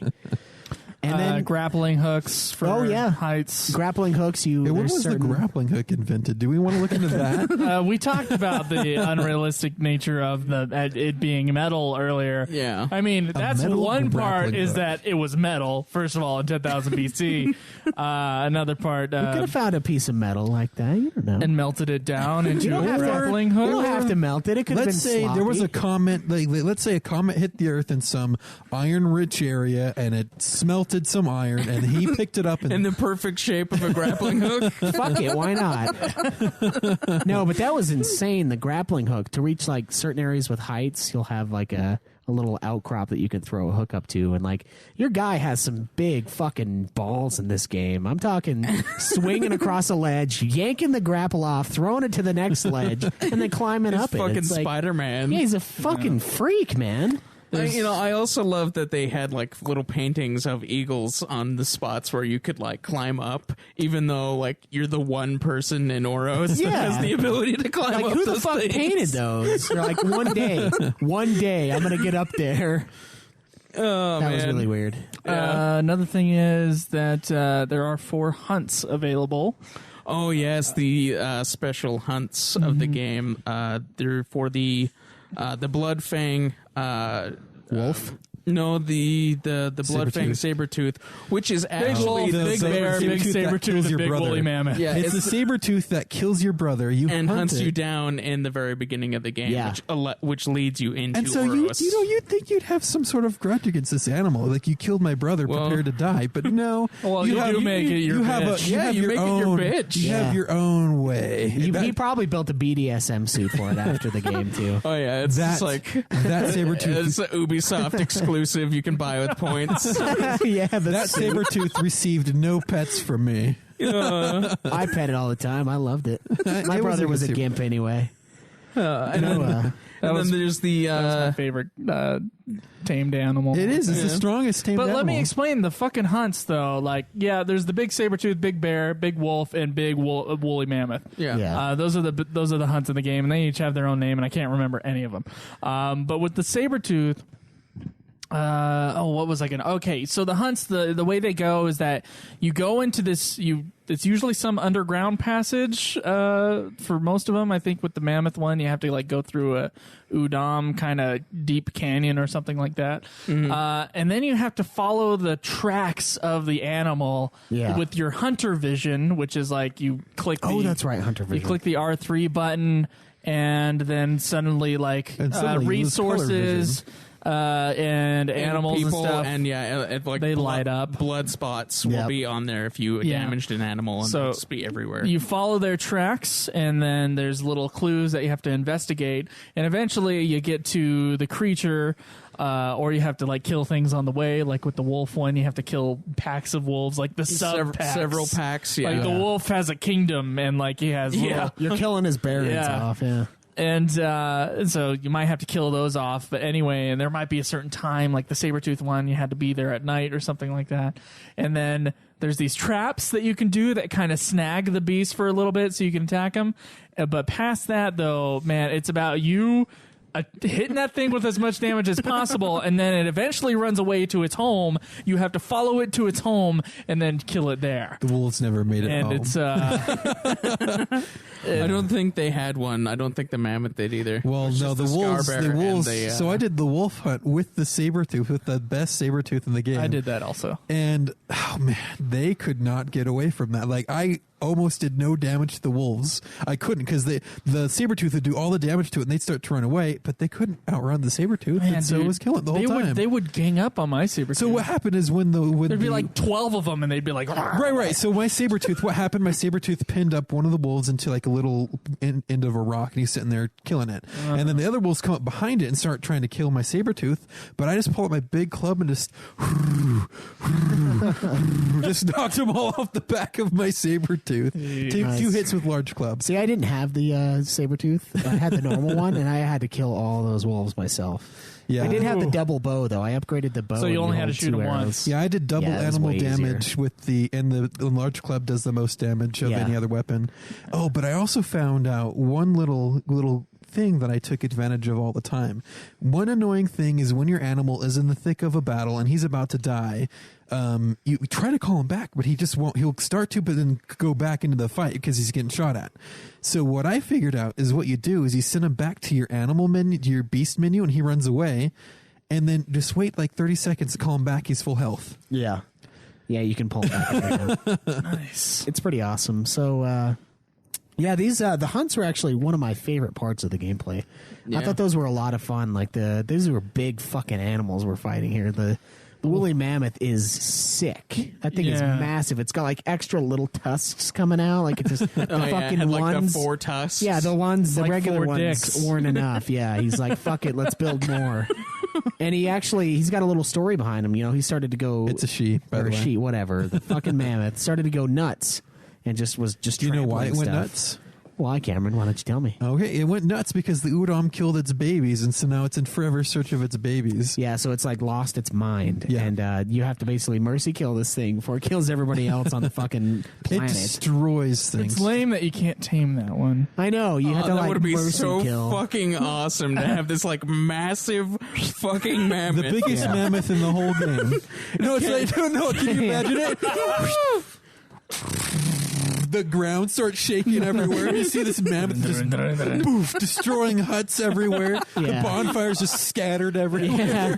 Take it out, bitches! That reminds me, I did have one time where I got this whole herd of mammoths to chase me into a bonfire area, and they just laid waste to everything. It was perfect. Nice. So yeah, there's those hunts were pretty fun, and then there's a lot of little side missions scattered around. You can go do little tasks for people. There's like hunter missions where you go kill an animal that like went crazy, or is like a pack of wolves that's causing some major havoc. Oh, And striped wolves? Yeah, some of them. Those offer if you have it. and those offer, they range from XP to items, special item drops to skill points. Yeah, skill points were my favorite ones to do. Yeah, so I did a bunch of those. There's ones where you go rescue Wenja that are captured by either of the two tribes that are going to sacrifice you for various reasons. Yeah, and then there's like tribal clash ones where you like go and burn the like Udam caves and their resources and like the Izila caves and resources. Yeah, and you stuff just like kill, that. or ones where you just kill off of a little village. Yeah. There's also like little question marks on the map, and it's like go explore and get XP. Yeah. And there'll be little interesting things to find there. There's also the masks that you have to shoot. Yep. And then there's the little hands that you can collect as well. That Yeah, are the like Dacia hands. the handprints on the rocks, and you go And the grab cave those. paintings. Yeah. Yep, cave paintings. You explore those too. And some of the funnest missions were the Urki missions. Budokai! So the side characters that are the Optional? side Yeah, character let's get into missions, those. but like Urki was just super funny. He's like the redneck of Oros, and He is a redneck. I was reading. Bandana and everything. Yeah, when I was reading that the language thing, they said specifically that they were trying to. there's a create, dude like, driving in his car wearing a bandana, and he is super pissed at you. I'm sorry. Wear your bandana and with pride. I'm just saying, it's if But you, not if you dignity. know, if Okay, you know, don't no bandana by itself. You have to wear it with a cowboy hat. all right. Okay, that's what I think anyway. Anyway, so like they try to create a southern accent just for this character. No. of They didn't Urki. try to create a southern accent. They used an actual American southern accent. No, dude, and read no. those lines. They said specifically that they tried to make it sound more southern just for the game, so that he could be kind of like this redneck weird guy. Yeah, but And- he, and they did it. honestly, It was- though, it was funny. He may be the smartest guy in the game. I know. He tries, The whole he tries time- to improve stuff. The He's, whole like, time always I was thinking about it, he's the only one trying out new technology. Yeah. Yeah. It's trial and error, man. He's a You gotta scientist. know. He's a scientist. He is. Urki is the only scientist of the Wenja people. He's still an idiot, but he is a scientist. I love how he makes you go gather the feathers and stuff so he can like jump off that cliff to see if he Yeah, can fly. that one was pretty funny. He's just like flapping the thing. I mean, if you think about it, with the stone skin, he was onto something. He just didn't know how to execute Yeah, it the properly. armor. Yeah, Yeah. exactly. I thought it was funny that they pulled Assassin's Creed into the mix too, with the little haystack at the bottom of the thing. like dives into it. Yeah. Also, there's another mission where you go grab the rocks for him to build his armor, and you throw the spear into him, but his character dies. Oh, he dies in every single one. Well, the And one where he but you falls, can, his like, body's hidden. well, yeah, but you can like hear him moaning. Yeah. and like you can move the body, and I Yeah, thought that I- was really funny. I grabbed the body and like tossed it off a cliff. I grabbed the body and just threw it into the lake, and he's just. Yeah, I threw it into the water too. And you can still hear him moaning under the Yeah. water. So I Wow. think they could have handled that better, like hidden him like they did in the hay, or like when you shoot him with the spear into his house, he just like goes into the house and it covers him up. Like that was almost a No, for me, he hit the side of the Detached. house, and he was just laying there, so I threw him in the fire. Oh, nice. But no, and then at the end of this guy's story quest, after you do another mission where he tries to get like bear repellent, you go collect like a bunch of shit and No, other seriously, plants. rhino dung. You're collecting rhino Yeah. dung? Yeah, you tell him that he needs a new stink, and so he's like, "Hey, get me some rhino shit to rub all over myself." Yeah, and then you try to sick your bear on him, and of course the bear kills him, and then you go back to your village later, and he's like, "Hey, you should join us here.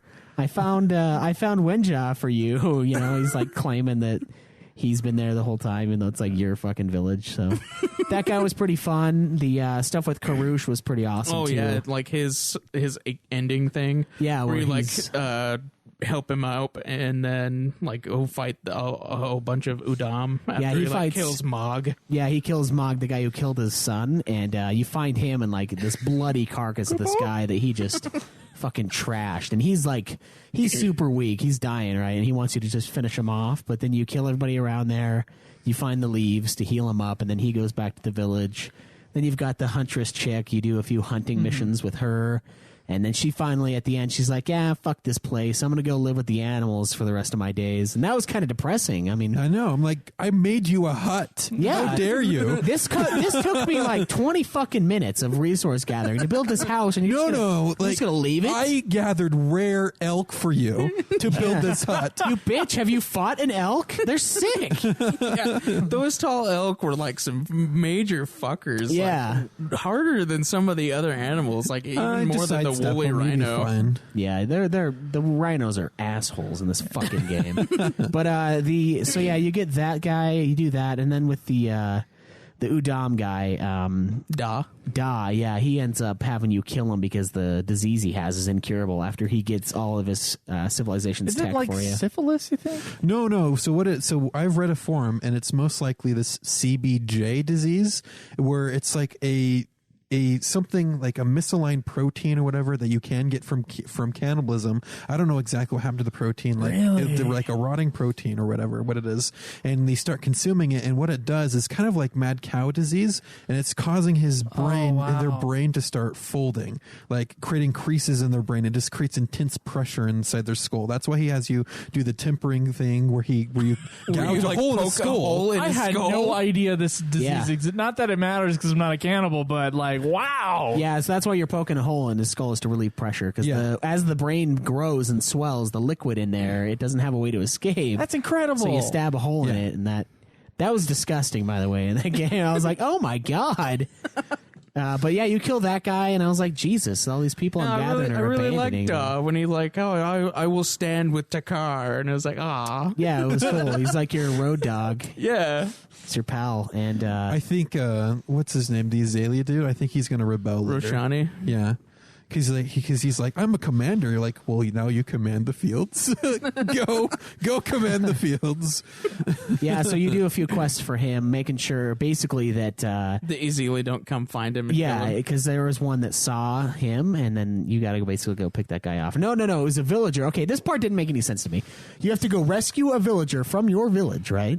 Yeah. Who knows that he's there, but he was captured by the Azalea, and your guy, he's worried that they're going to tell him about him being there. But when you rescue the guy, your population grows. That guy didn't fucking come from your village. He didn't know that guy was there. Or else the population would have stayed the same and only gone down if he had died. That was so weird to me. I'm like, this is like... That's in the territory of how much does it actually matter. It's still, though, if you're going to go off about regional stuff... A lot of those missions, though, like all the Save the Wenja ones, give you population. Yeah, they do. If I'm going to go off about regional stuff, I'm talking about fucking alligators in the mountains. Dude, not again. Have you ever heard about the mountain gator in Western Europe? Yeah. So, whatever. But yeah, those quests were a lot of fun too. I enjoyed the side quests for those people. They fucking figured out a language and implemented it into this game for realism. But yet they put fucking alligators in the mountains. Well, they cared more about the character and the immersion of the player into the world than they cared about the actual natural science of it. Yeah, I'm not saying they...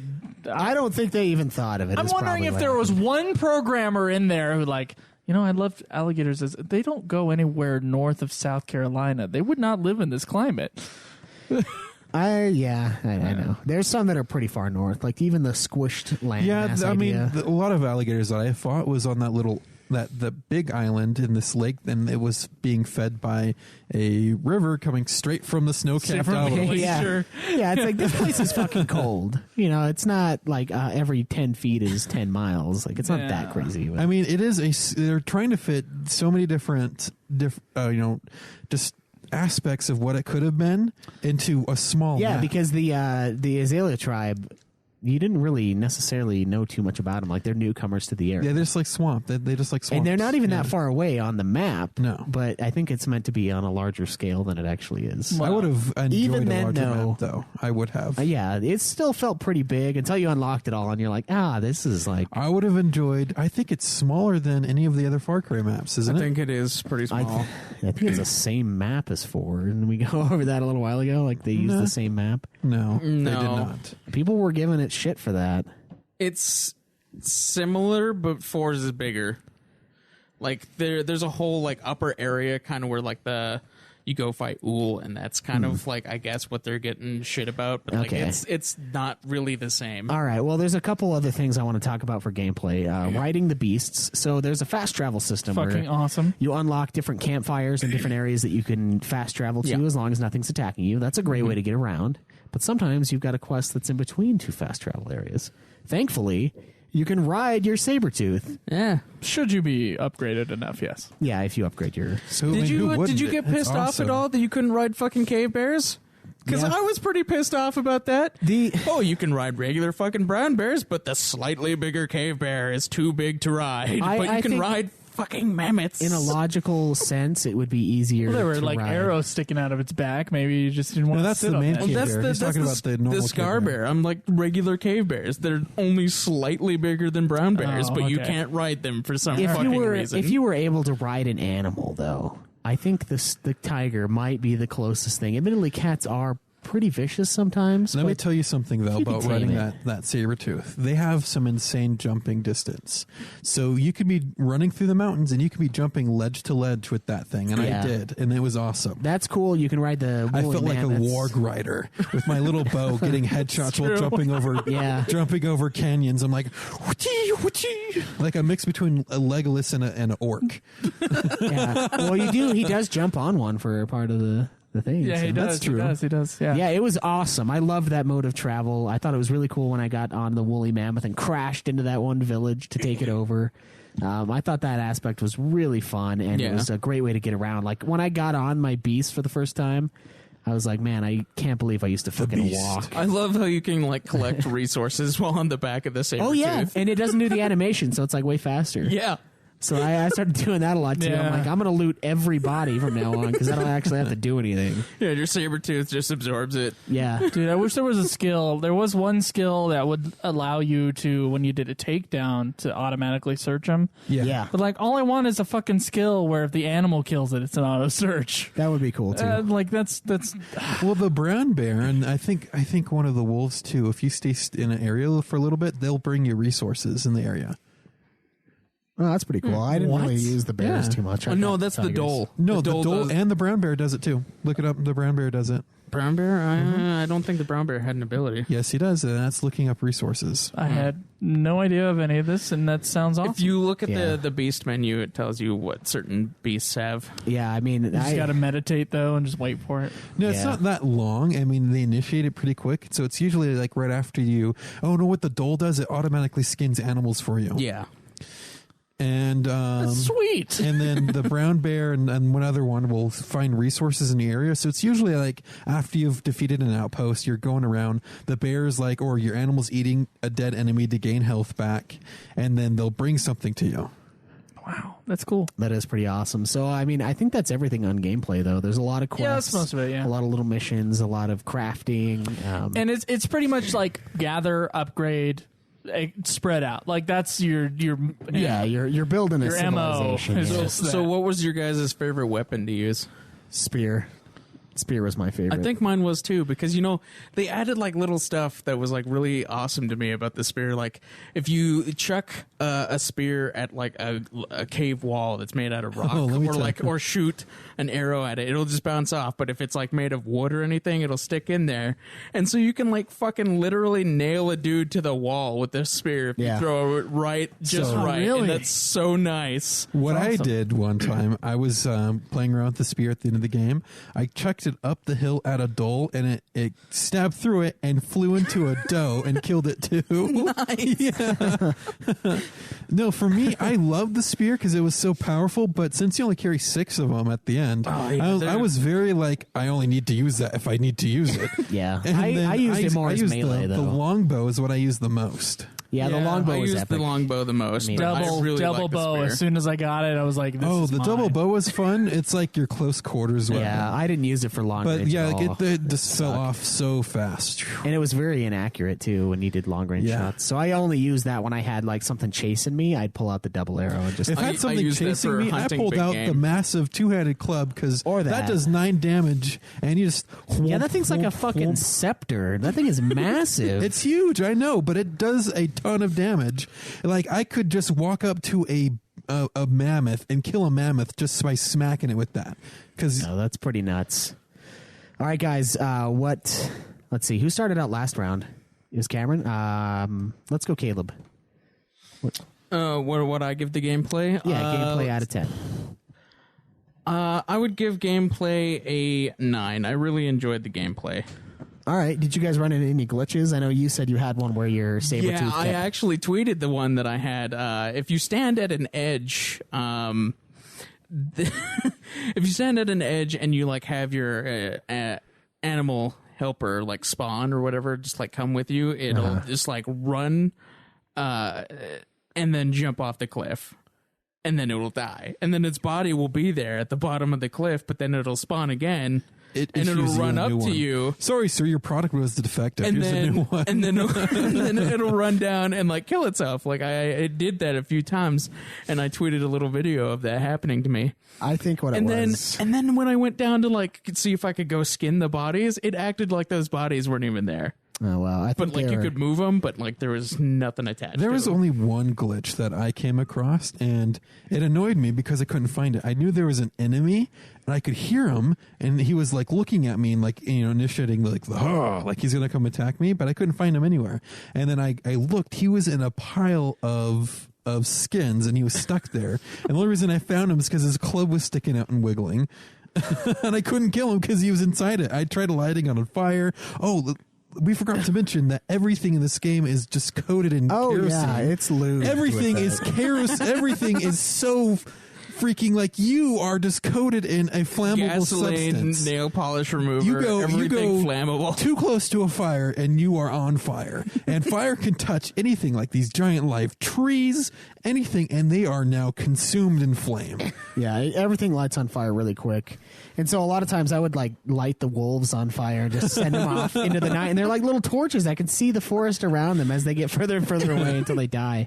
I didn't run into any glitches necessarily. There were a few times where the gameplay mechanics, the aiming was kind of off, I felt. And there were spots where I could see and I should be able to shoot, but I was hitting a wall or something like that. And I hate when games do that with their aiming. Yeah, rifles. for me, it's when you're trying to creep out from behind a rock to shoot someone, and Yeah, your and it arrow bounces off the rock. and they look at you because they heard the arrow. Yeah, They're and it's "Ah, like, fuck no." that. The thing showed me that it was beyond the rock, but it's not. Yeah, so. I had problems with that too, where like I'd shoot a guy with an arrow and it looked like it was going through his head, but it would miss. But then like I'd shoot him again and like it would go like near his leg and miss, but then it would be like headshot, and I was like, what the fuck? That Yeah, shouldn't have even hit that guy. actually what I saw is arrows would snap, especially if you're hip firing the arrows. You could be like near their head and the arrow would automatically go to their head. Yeah. Yeah, I saw That's that. really weird. Here's how the game kind of works. If you're pointed near a guy without pulling the aim thing up, if you just suddenly point the aim thing up, it'll go right for them.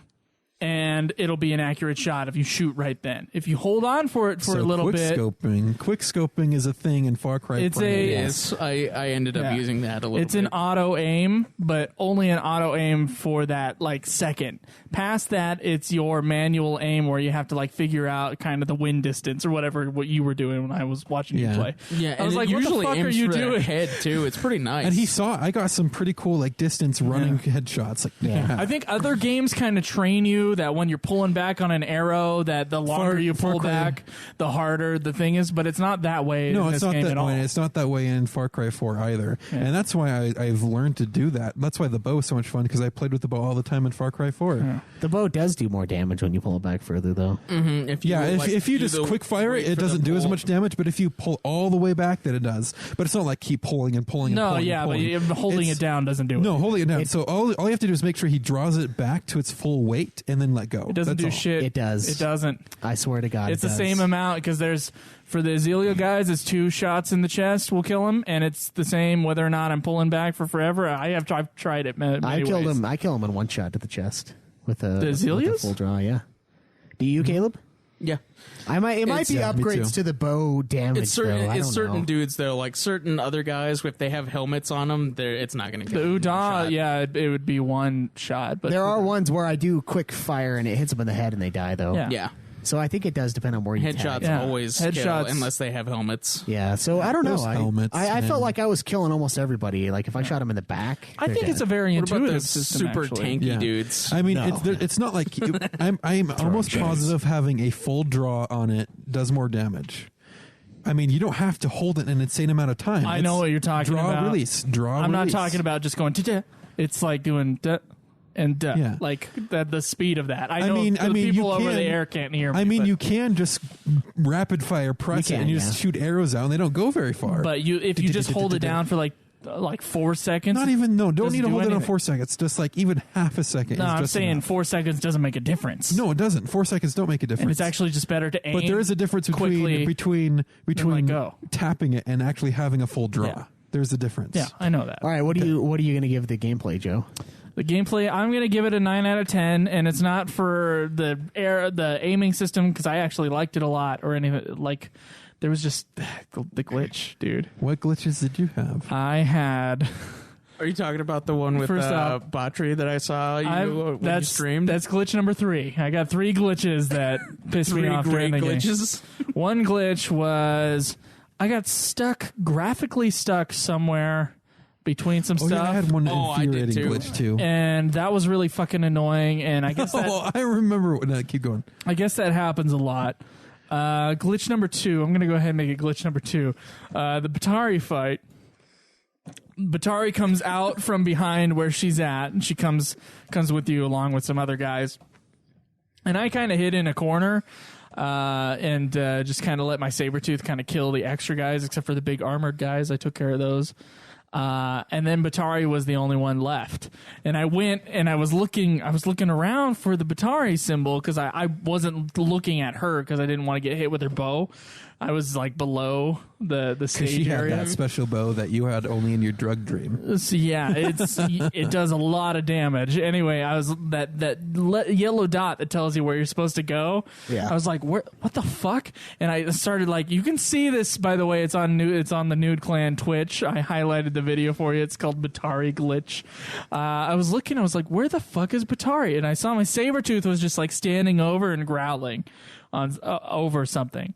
And there were dead bodies below the Sabretooth, but the health bar above my screen still said Batari had so much health or whatever. And then Caleb was like, it could be, because Caleb was over the air with me. He's like, it could be, maybe there's just another body on top of her. So I moved my Sabretooth over, because I was like, I whistled it over to a different place, and Batari didn't get up. And then I pulled off a dead body and threw it somewhere else. And there's Batari just lying on the ground. Her health still has a little bit of health. She's not moving as if she was dead. You can harvest stuff from her body. My Sabretooth, yeah, I did harvest stuff. Yeah. And then I was like, what the fuck? So I just started spearing her. And then she just died while hot. she was still on the ground. And so, like, it was the most ridiculous glitch. It was like, that was anticlimactic.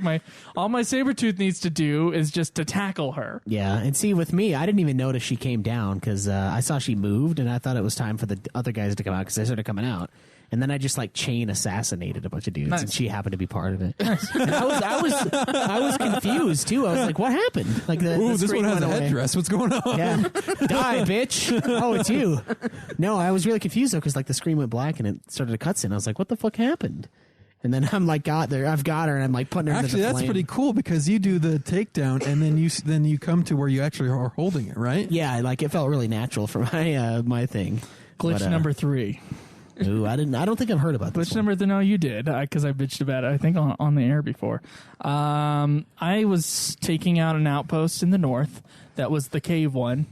Okay. Yeah. And I killed everybody in there. And I started like, where the fuck? There's the owl didn't come down or anything. Nothing told me that I had gotten the place yet. I was like, what the fuck? What? Everybody's dead. And I started doing like a lawnmower around the whole, like the perimeter of it and the inside of the fucking cave. I would go through every single entrance and exit. And dude, it was like I was like graphing it on paper. I wasn't doing that, but like it was pretty close to that, where I was just like, where is the one person I have not killed yet? And they never were there.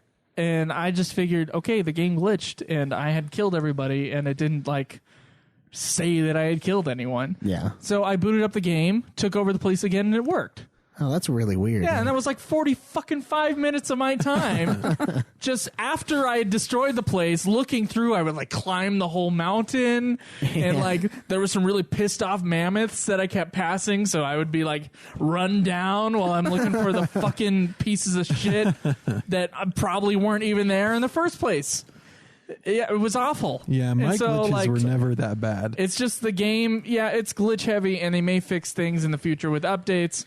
But for now, they just had a recent patch. Yeah, I was gonna say like we can do this in survival mode, and there's one other mode we could do this again. But we're going to talk about that replayability. So I'm going to go ahead and give the gameplay a 9 out of 10. Everything else I fucking loved. All right. I'm going to give it 9 out of 10 as well. I didn't really have any problems with it, other than a few visual spatial issues, like having the crosshairs and my weapon outside of cover, and then it not being in cover, and I shoot the rock, and you're right, Cameron, they just get alerted. And my position's given up. I don't get the extra XP for killing everybody in secrecy. You hit the rock, and then you pull out your sling and like try to sling a few times. And go look over there. Yeah. And to use the sling is disconcerting because you make a loud whipping noise, but then they just go to You look. can hold it too. You're like, You're like, don't listen to this noise. Just listen to where it thuds. Having worked at a scout camp with a lot of bows and arrows, I gotta say it is not the world's most accurate weapon ever. No matter no matter how good you are at that thing, you'll get like in the region, but it all depends. It all depends on things like wind. It depends on the actual arrow, how straight that is. I mean, there's some people it's nowadays. Not realistic. I mean, for normal us people, that's true. It's going to be a really hard weapon to use. But there's some people who can. use it in hunter bows. And but stuff. some people who can, with like in the Olympics, you should watch that. There's the bow firing section, and then back in the day when the bow was the weapon of choice, they were insane with it. Like a lot of the stuff that we can't do, they took for granted with the bow. yeah, Mongolians were pretty sick with bows, like on horseback, rapid firing. I mean, even in Japan, I read somewhere they would have these contests where they would have to hit a bullseye on a target with the bow while riding on horseback, and if they didn't hit the bullseye, then I don't know if they did perform seppuku right there, but something like that. They were extremely shamed if they couldn't do it. Wow. So their expectations with the bow were really high. What are you laughing at? I'm looking at Cameron, and like I moved, and then I saw his mic jiggle a little bit, so I thought I was making his mic like smack his lips a little bit, but it's actually him. Yeah. So I'm just like over here twitching, like, yeah, take it down that mic. Now there were some problems with it though. For the most part, though, it was really fun dropping bombs from the owl. You could drop like fire bombs, bees. I took out one descent. So what I did for one bonfire is I dropped a firebomb on the bonfire itself to light it, and then I just took out the rest of the guys with my owl and until I won. Nice. Yeah, and the outposts were really fun. The campfires were really fun to take over. Jumping from the highest peak was like amazing. It's a ridiculously long fall. Hey, Joe, have you ever killed an eagle yet? Yeah, I killed him. Nice. Congratulations. It took a lot. I didn't realize that like there was a moment you could tell before they were going to dive. Oh. And I wasn't noticing that when I first started playing the game. I was just like, what the fuck? Dude, you know that mission where you have to go get the rare feathers for Woga? That's where I found out how to kill him. There was like 10 eagles up there with me, like at the very top of that thing, and I had like the two-handed club, and I just fucking like whacked 20 of them out of the air. There was like a thing where I hit 3 of them at once because they were like diving at me. And I was like, all 3 at the same time? Yeah, dude, their bodies went flying down the cliff. It was awesome. I was like, oh, it was great. What do you give the gameplay, Cameron? All right, so I didn't actually experience very many glitches. There was this one time when I was trying to run to the hunter's hut, right? The huntress's hut. And I was trying to run behind someone, and then that someone decided to sit down at the same time I was right behind her. And it kind of like forced me up into the side of this hut, and I couldn't move. And so I'm sitting there, I'm looking back and forth trying to jump and get out of it, but I couldn't do anything. I was just right when I was about to decide to fast travel back to the village to get out of it. She stood up and I could walk again. Man, she's a witch. So what do you give the gameplay? I give the gameplay 9 out of 10. The reason I dock it a point is that it just felt like it was kind of repetitive. I mean, most games like this are, but you just didn't have as many choices of how you would want to take something out. You only had so many different weapon choices. I mean, this, is 10,000 BC. You're not going to pull out, this silenced gun out of your, your hide pouch, but you do have a bow and arrow with crosshairs. you have a bow and arrow. Crosshairs for us limited people. You have 3 different types of bows you could shoot with. You have 1 type of spear. You have 3 different types of throwing shards and some like bombs you could throw. But really, you find a way that works for you when you attack somewhere, and you kind of stick to it because there isn't much to drive you to find other ways to attack something. That's true. And so that just your choices were a little bit more limited, albeit 10,000 BC they didn't have very many different weapons. I mean, the bow was like the advanced weapon technology of that time. Mm-hmm. All right. Any final thoughts on gameplay before we move to design? Or perhaps get Craig's gameplay score. Did we get yours? Yeah. We started with Oh, this. it's been so long since that happened. I would give it a 10 out of 10 if it didn't do that fucking glitch on me that wasted my goddamn time for like 45 minutes. it's close. I give it that. It's a really close to a perfect gameplay. Oh, hey, did you ever find one that? of the funnest games I've ever played. Did you ever find that wolf? No. I never found the fucking wolf. So Joe I never found the striped wolf. Joe took an hour to try to find the rare striped wolf. So I told him I hadn't found it yet either, but I'm like, hey Joe, I will bet you that I can find it in 30 minutes. And Joe's like, okay. I'm like, how much? And he's like, how about $1? I'm like, okay, 30 minutes from now, I will find that wolf. And then 10 minutes later, I did. Nice. Dickhole. All right. Did you guys collect all the animals then? I did. I think I'm missing 2 of them. I'm missing 2. I'm missing the missing- striped wolf and the black jaguar. I got all of them. Oh, I got the baby. black one, but I'm missing 2 as well. I have every single animal. Nice. Well, I have every single trophy, so. There should be a trophy for that. There should, actually. I know. Well, these games are pretty forgiving with that. They're not like, to platinum, you must experience every moment I of the don't game. know if they're that forgiving. I mean, there's like 182 things to collect, and they're like, hey, go get 80 of them. It's Well, they didn't. Yeah, but they didn't say 182, right? Yeah, no, they're not like, but yeah. that's still like fist. that's still a lot. Still a lot of collectibles. We'll to go see by. if you. When you platinum the game, how much percentage does it say you've completed? It's like 80. Like, there's still game to play. There's So still, you've platinum You still got like this game, 100 more and there's still collectibles and 2 more 20% of the animals game to find. left for you There's to still do. 20%. There's Yes. still Yeah. 20% of the game left for you to do after you platinum it. next week, Cameron's going to be like, hello. Hello. There is still Who are you? 20%. There is still 20% of the game left. All right, so design, the look of the game. This includes things like animation, and it also includes things like color and all that other little frilly type artsy stuff. This is a wonderful How- cave painting. How does this game look on a scale of 1 to 10? I think it looks really good. I mean, the Vision Quest things were all really animated and really colorful and really just awesome experiences, not just gameplay wise, but visually. When you go over to the Udam thing, when you're chasing the giant stone woman, and you're just the icy look of everything was all really cool. And then the first one you do, and you go flying the owl around and go into the sea and find all these other animals, and then doing the Izila one where you shoot the moon and break Yeah. it with That the was fucking fucking fire arrows amazing. and make it explode. Oh man, those were just really awesome. Yeah, and I would say on top of that, animations for each creature that you have, they all have the very specific way of moving. Oh, yeah, and they're all different. It seems one thing I realistic, loved- and it's fucking awesome the way they take down things. Yeah, The way I loved is that I noticed right off the bat is that every animal, they took down a character realistically, the way that animal would have. Yeah. So it's really cool. at least as far as we know. Well, I mean, the owl was probably a little Having- different considering the owl, the owl- when it yeah. zooms in onto a dude is just as big as the dude. Having never Actually, studied owls the are big. takedowns of Those- saber-toothed cats. Those some birds are huge. Yeah, but those that, eagles that would. owl was fucking massive. What owl is as big as a dude? We'll have to find out.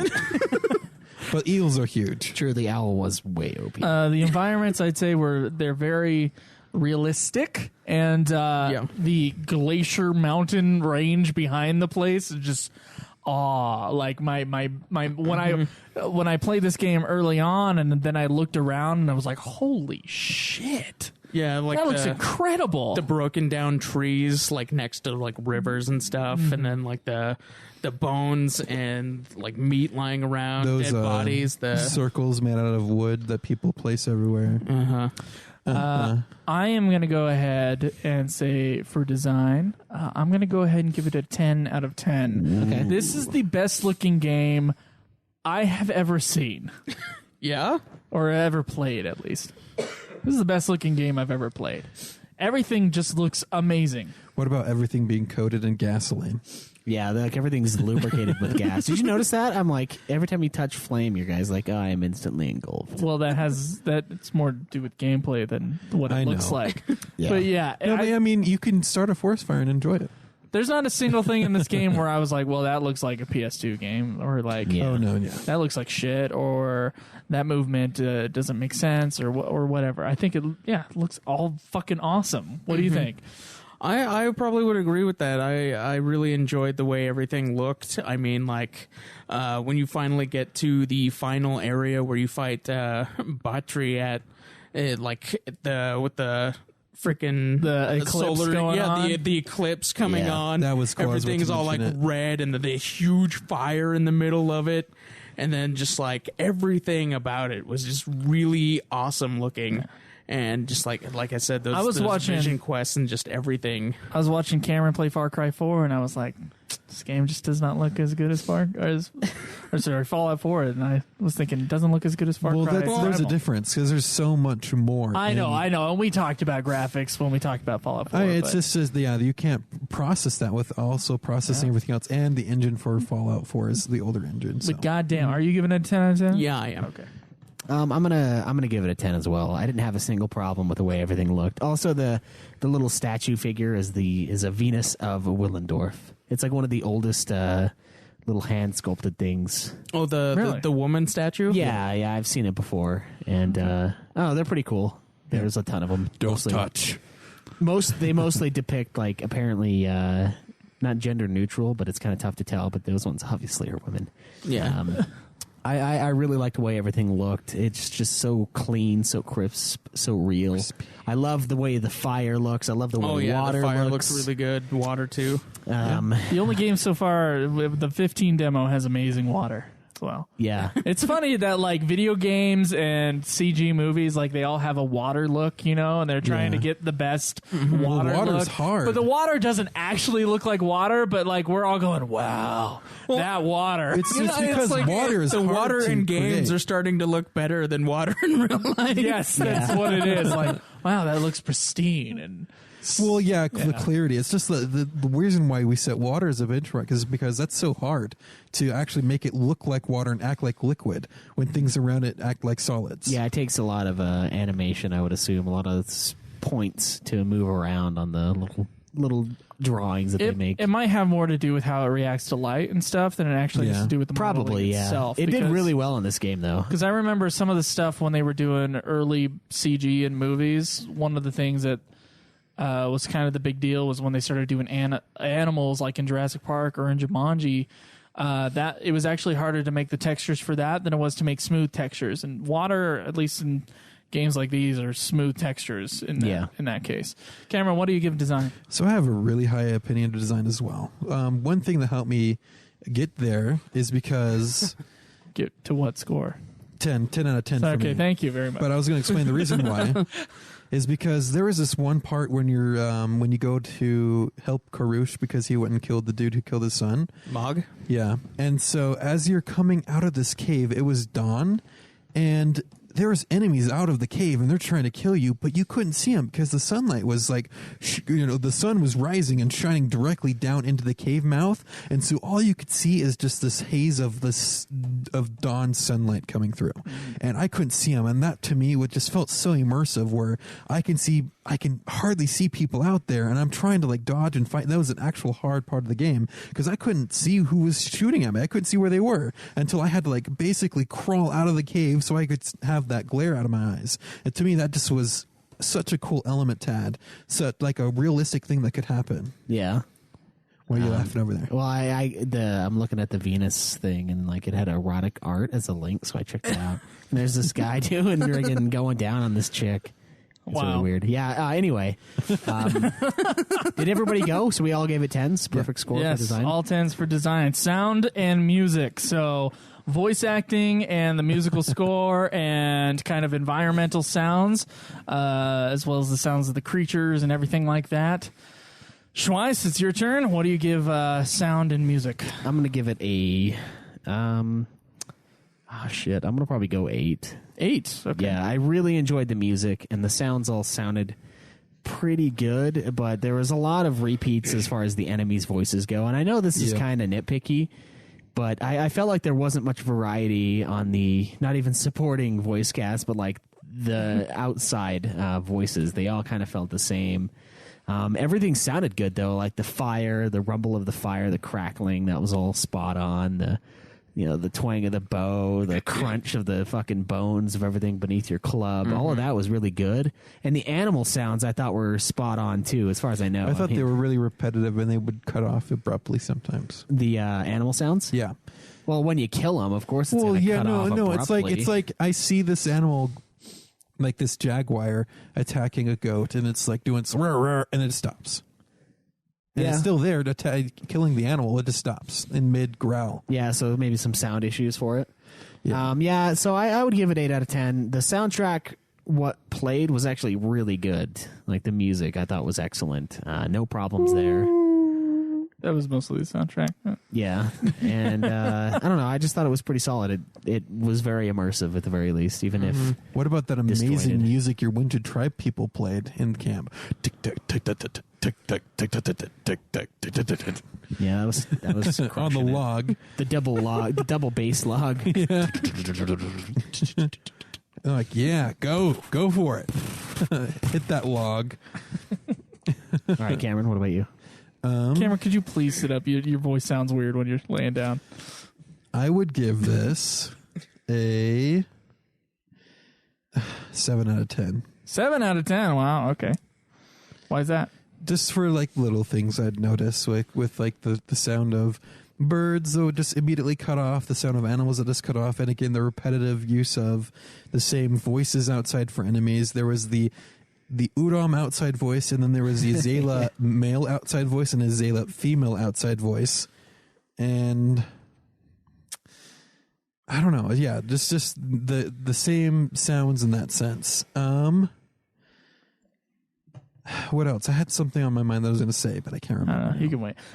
Caleb Craig? I think I'll give it an 8 out of 10. I really enjoyed the voice acting for like all the characters. Tensei, Karush, freaking Urki, like all of them had like really awesome voice actors that really like got into their character and like learned that language to like do this game, because there's no English in this game like there is in like the other Far Cry games. It is entirely in this like old language. Yeah, they wanted to move away from the disconnect they had in 4 where we're like, they're not speaking the language of the foreign area. man in a foreign language, like that's I really like that. And then the boss fight with Batri, I keep coming back to that because it was really good, and like visually and with it had a really epic sound. I mean, the background music playing with the karate song playing, like it was more memorable than like any sound that was coming from the Ul fight. But I really enjoyed that as well, and like the animal sounds were like really good, and like all the just immersive stuff like water and the fire crackling, and people like screaming, all that stuff. And like even when you killed somebody, like the sound of an arrow hitting some dude in the head, and then the like that was really cool too. Just like everything was really good, but like a few minor issues just kind of drop it down a little bit. But overall, I think it was amazing. All right. I never ever remembered any sounds cutting off. So obviously I was immersed enough into the game that didn't bug me. I also think the music, although not necessarily memorable, except for the scene that you're talking about, and it's memorable because it's different. Yeah. I think it worked for the game.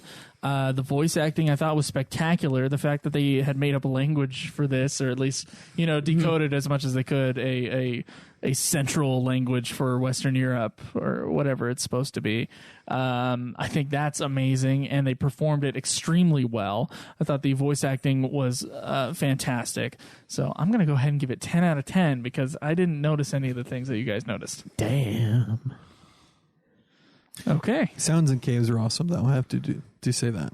All right, Cameron. We're going to start with you. Replayability. Okay, so they've recently added 2 different modes. So if you love this game and you wanted to make it a little harder, you can. What are the 2 different modes? There's the survival mode where it takes out a lot of... Is this just replaying the main campaign? Yeah, you have to start a new game for survival Will mode. you play this game again? What's the % chance? Well, with those 2 different modes, I was explaining my choice. Okay. With those 2 different Just modes, very and I wanted to slowly. let them know what those 2 different modes were. Okay. Okay, I would say 8 out of 10 replayability. Okay. All right, just because of the extra modes. I mean, We're a what game else draws review. We you? have to tell them what the 2 different modes are about. Yeah, but we have to do it in a timely manner. It doesn't take up a bunch of dead air at the same time. Just like that, right there. That just caused dead air. Thank you, Schweiss. Yeah, no problem. Yeah. What other reasons do you have for giving it that? Because I want to see what those 2 modes are about. Fuck you guys. We're not saying anything I bad didn't about say it. shit. He said it. Just saying, if you can't remember, just move on and we'll go back. For me, I definitely come back to play it. I got to platinum the game, so I want to get those last 7 trophies. And I do kind of want to try it out in the survivor mode, because I heard that like it takes away a lot of conveniences that we like took for granted while playing the game. Like it makes your animal companions a lot weaker, and they perma-die, even the yeah, I remember special that. ones. And I don't think that you can even use the owl. So Damn. that takes a lot away from you for that game. God, and so fuck that shit. and you have to eat and sleep regularly or your guy will die. So like you have to do a lot of things that we just like never even thought to do. I mean, we eat Wow. regularly for like healing, but you have to now. Like you have to. So, that's something that I kind of want to try out and see what that's all about. So I think I'd give it a 9. 9 out of 10. I mean, meat is everywhere, so. Yeah. But there's a lot less resources in the survival mode. Oh, it's a lot less animals. I'm going to too. tell you right now, I've been thinking about playing this game since I beat it. And I actually really want to try to platinum it. It's a game that I'm like thinking about right now going, oh man, I know we have to catch up on The Game of trophies Thrones. seem easy enough. But the trophies seem easy enough, and it's like I love the game enough that like I could go and do it. I'm going to go ahead and give replayability 10 out of 10. Wow. This seems to be like your favorite game that you've played so far. Is that that the case? For Nude Clan, that may be. Because I think you're giving it better scores may than be you the gave case. Diablo. It's close. He's Diablo- giving it like a pretty much 10 out of 10, except for like the story. Well, we'll get to recapping our scores. That's for damn sure. All right, so my replayability, I'm going to give it I'm stuck between a 6 or 7, which I know is kind of harsh. I'm going to go 7. Okay. The reason why I choose 7 for this is, yeah, they have new modes, but that doesn't really motivate me to go back through and play the game all the way over again. It would have been fun to have added the necessity of sleep and food for the game's core storyline. I thought that would be that's a really good idea, and I like that idea. I just wish it would have been part of the game from the get-go. Yeah, it would have been kind of interesting to actually have to do stuff at night instead of having a day-night cycle just be there. Yeah, Is it one of the modes where you perma-die? No, I don't think so. I think that would be really cool if you had to eat food and you had to go to sleep to like regain your strength. Like your health bar would just lower and you couldn't get 4 bars. Instead you had 3. And then if you went even longer, you only had 2. Something like that would have been really fun. After platinuming the game, I don't have a desire to go back and play it again. I know it's a really fun game and I want to play. Did you platinum it after you'd beaten it? Yeah. So that's why I'm giving it you a did do a 7. Okay. Not a 6. All right. I kind of like we talked about that kind of a little bit last week with our trophies and stuff. I kind of asked you like if platinuming a game like took down the desire to play it again. Yeah. Like, do you think that affected it here? I would. Yeah, I'm going to sell the game. I'm Yeah. going to sell it. Yeah, I'm going to sell my copy. I paid $60 for it. I'm going to try to get 40 out of it. That's just a logical monetary decision that I plan on making. You'll probably get 20 out of it. I saw it sell for 40 a couple days ago. Oh, did you? No, guys, I was right. Far Cry Primal adds a permadeath mode. Nice. To your dude or animals? To- Because I know it was to animals. He knows. Yeah, I already looked at this. So I would say, yeah, that's why I give it a 7. I'm not motivated to go back and grab all the Dacia hands because I have all the skill points. And I didn't even do that much. I didn't actually do any grinding. So a lot of those extra missions that are lying around, I mean, they're there to do and they were fun, but there is no reward for it at all at this point. Yeah, So- there's nothing really driving you. Yeah, so while I was motivated to go back in and play another, probably 5 hours of gameplay to pick up these last few trophies, and I had a lot of fun doing that. I don't think I'll need to play it again now. So New mode, which will include the option of full permadeath, a gameplay mechanic that kills off players once and for all when they die. that's pretty cool. I told you guys. I looked at it. All right. Well, we didn't doubt you. Yes, you did. All right, gentlemen, ladies and gentlemen, any final words about Far Cry? Would you recommend this game, and do you want a sequel? I would recommend this game. As far as the sequel, I don't know if I'd want a sequel directly to this game, but I would like to see more games like it, where stuff happens in the past and we just do stuff like that. Like I really enjoyed that. But I would like the variety of more stuff, like more weapons. But I did like the idea of stuff happening in the past and then the two tribes, like the multiple tribes clashing, and I really enjoyed that. So I would like to see more games like it, but not necessarily a sequel. So I'm wondering where our other game reviews are, so I can look at the scores right. Cameron, what do you? I definitely recommend this game. This is a very fun game. As to a sequel, do you feel like they kind of left it open for a sequel with that after the credits scene? Yeah, they did. And so that's what it feels like to me. So there may or may not be a sequel already coming. But as I'm with Caleb. I want there to be another game like it, but not necessarily a direct sequel where we're Valley of Oros, part 2. Yeah, I can second that too. I mean, it was a lot of fun. I would recommend everybody to play this game. In fact, before I decided I was going to sell it, I was asking other people at work, like, do you want to play this game? Because I bought it and I'm done with it for now. And I was kind of on the fence on whether I wanted to keep it to go play through it again or just mess around in Oros because it's so much fun to just find mammoths and kill them or other people and kill them. And I think it's really worth playing. If you guys haven't, I definitely recommend picking it up. As far as the sequel goes, I agree with you guys. I'd like to see another game in this time frame. It doesn't necessarily have to be a Far Cry game. It doesn't have to be directly related to the ending. Sure, they left it wide open, but that could just be a cool little afterthought kind of a thing. It doesn't necessarily mean there's going to be a sequel. I'm not sure how Ubisoft is going to handle that if there is. But definitely worth my time. I don't regret a single moment of this game. This is besides maybe Diablo, this is probably my second favorite game that we've played for Nude Clan so far. Second favorite. Nude? Yeah, Diablo. Oh, to Diablo. Okay. Yeah. This game is just stellar. I'll be honest. I've never played the other Far Cry games, so my scores might be higher because I have nothing to compare it to. That might be it. I recognize it, but I fucking love this game. Like this is a game that I played for fun. It wasn't just like I also want to beat. Or like, it's for the story or whatever. I played it for everything. It was just great. Yeah, I was actually kind of surprised that you enjoyed it as much as you did, considering like you kind of hate open world games, kind of like it is. Yeah, but this was a shorter one. If this was like a 60-hour, it definitely was a shorter one. But like, I was still kind of surprised by like the sheer openness, and then you actually enjoyed it. Like I was like, the gameplay was fun, man. They shrink it down to size now, with the fast travel. Let me be clear that's here. true. I love Civ games, I should say, where like you have your village or whatever. I love those type of games, and I fucking love Ice Age type shit.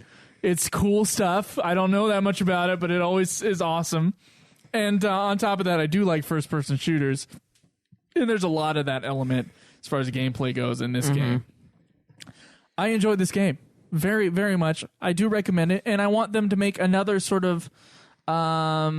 I don't want actual guns in it. Like, I feel like the other Far Cry's where it's modern, I think that might ruin it for me, actually. I like the primal aspect of it. But yeah, something in this realm.